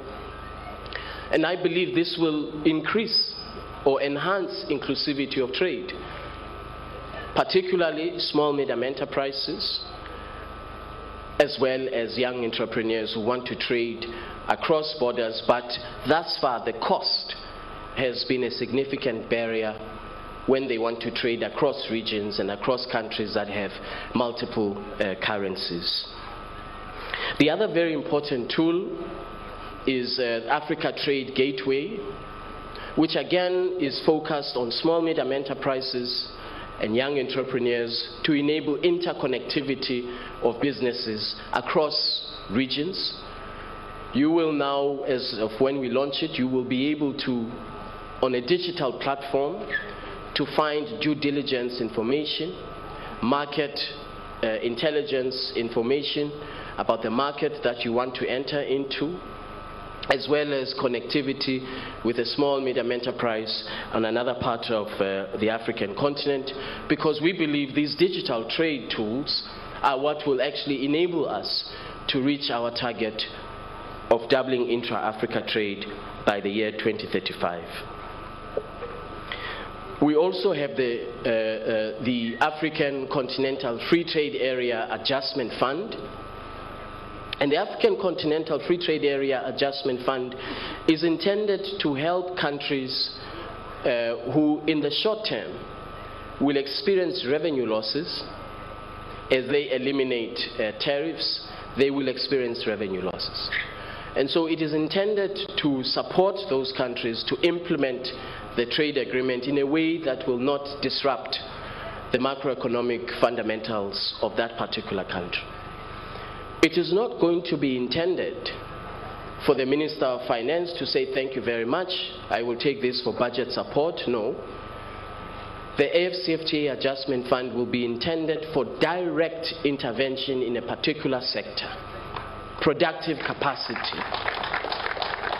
So you will be able to say, as a country, Our textiles and clothing sector requires recapitalization, modernization of equipment. That adjustment will be available for that. If you say that your workers need to be retrained from this sector of the economy to be deployed in another sector of the economy, that is what the AFCFTA Adjustment Fund is for. And I'm happy to report to you that I am not talking about something in the future. I am talking about $1 billion that is available as we speak for countries, $1 billion that we mobilized through Afreximbank. The board of Afreximbank approved. This $1 billion is available as we speak. We will mobilize up to $10 billion so that all countries can have access and all sectors can have access to the fund.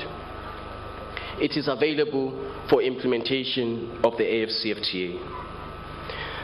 The other important tool, as I draw to a close, is the Trade Finance Facility.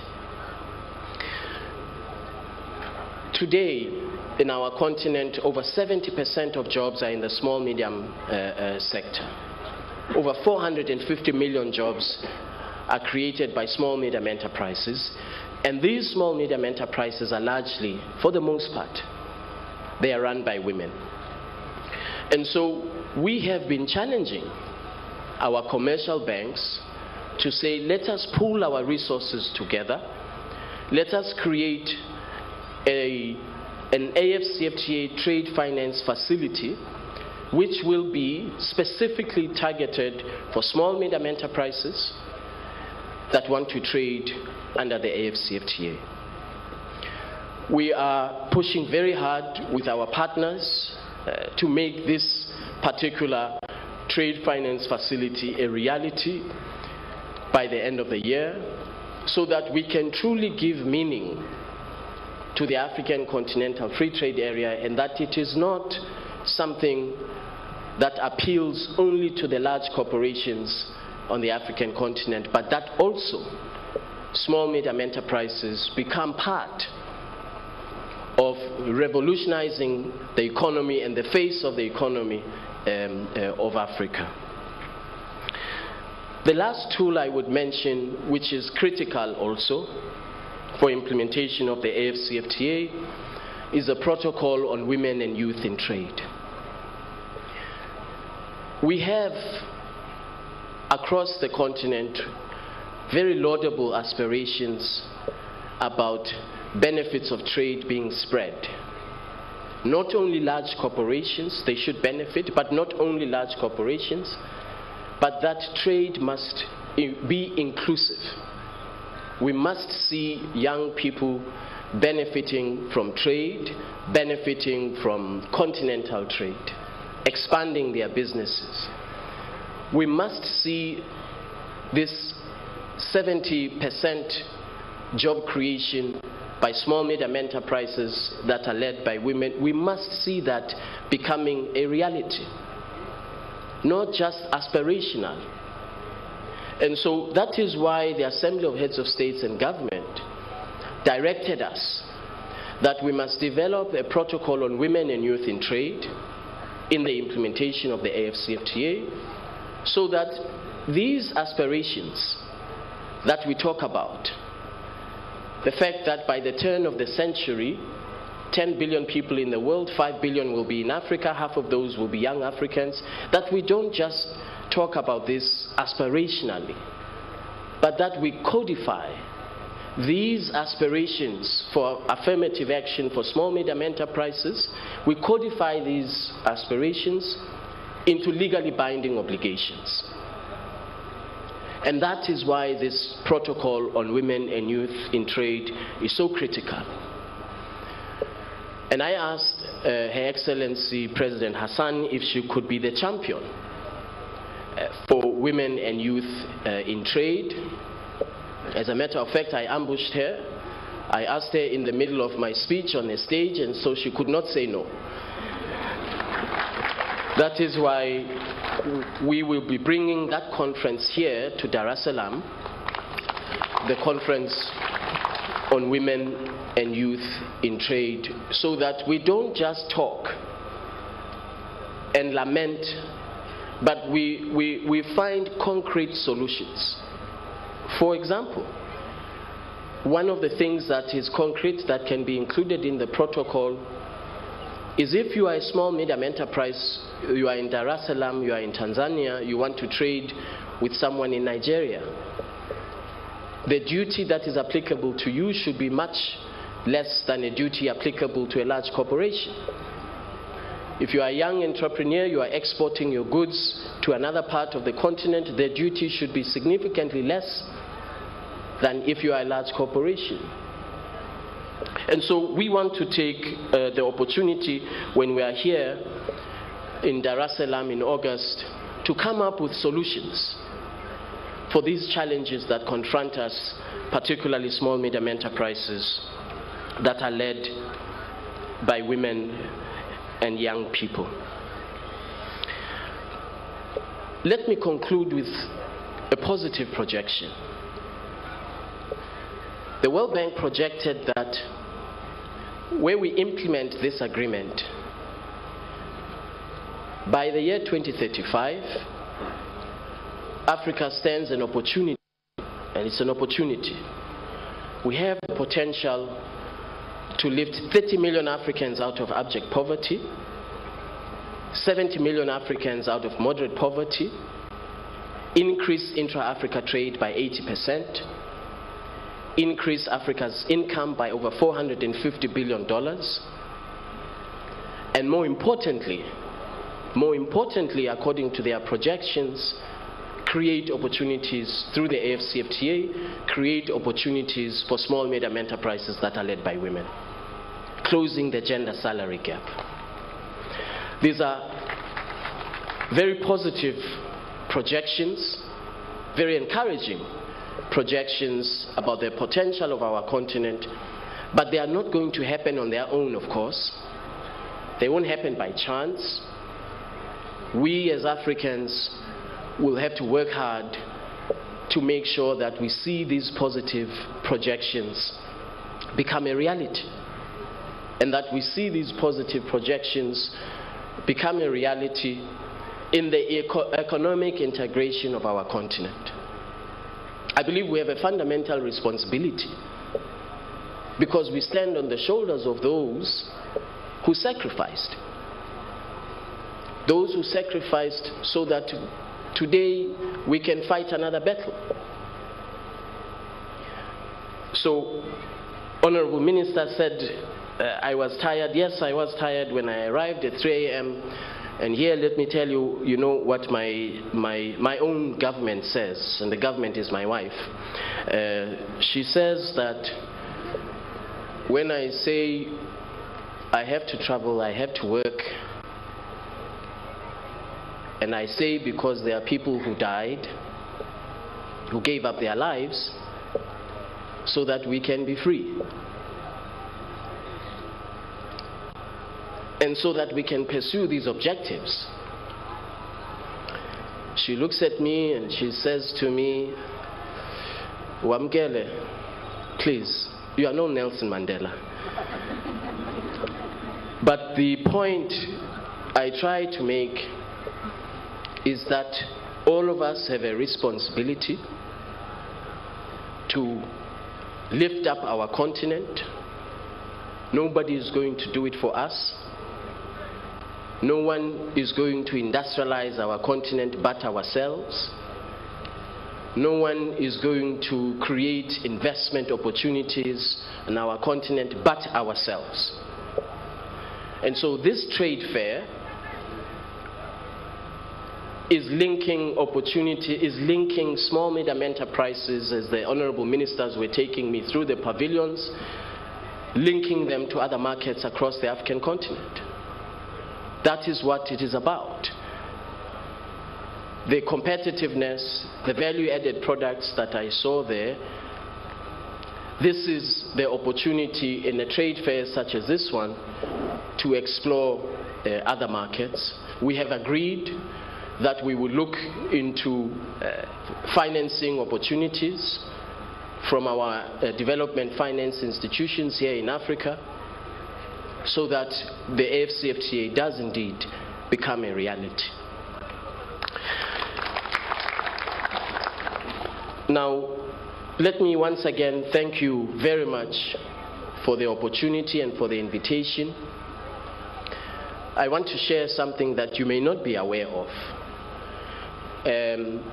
In February, the Assembly of Heads of States and Government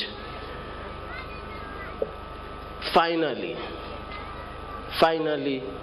agreed and resolved that Kiswahili will be an official language of the African Union,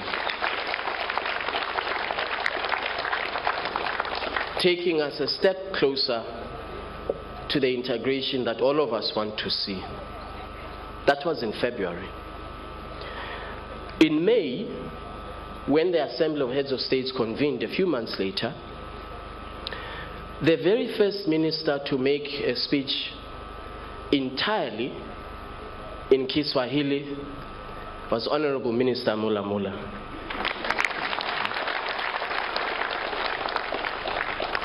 So I may not be here on the 7th of July, but I know that the entire continent will be observing and watching, because Kiswahili is a language that is a critical pillar of our integration, now has the credit that it deserves to be recognized as an official language of the African Union.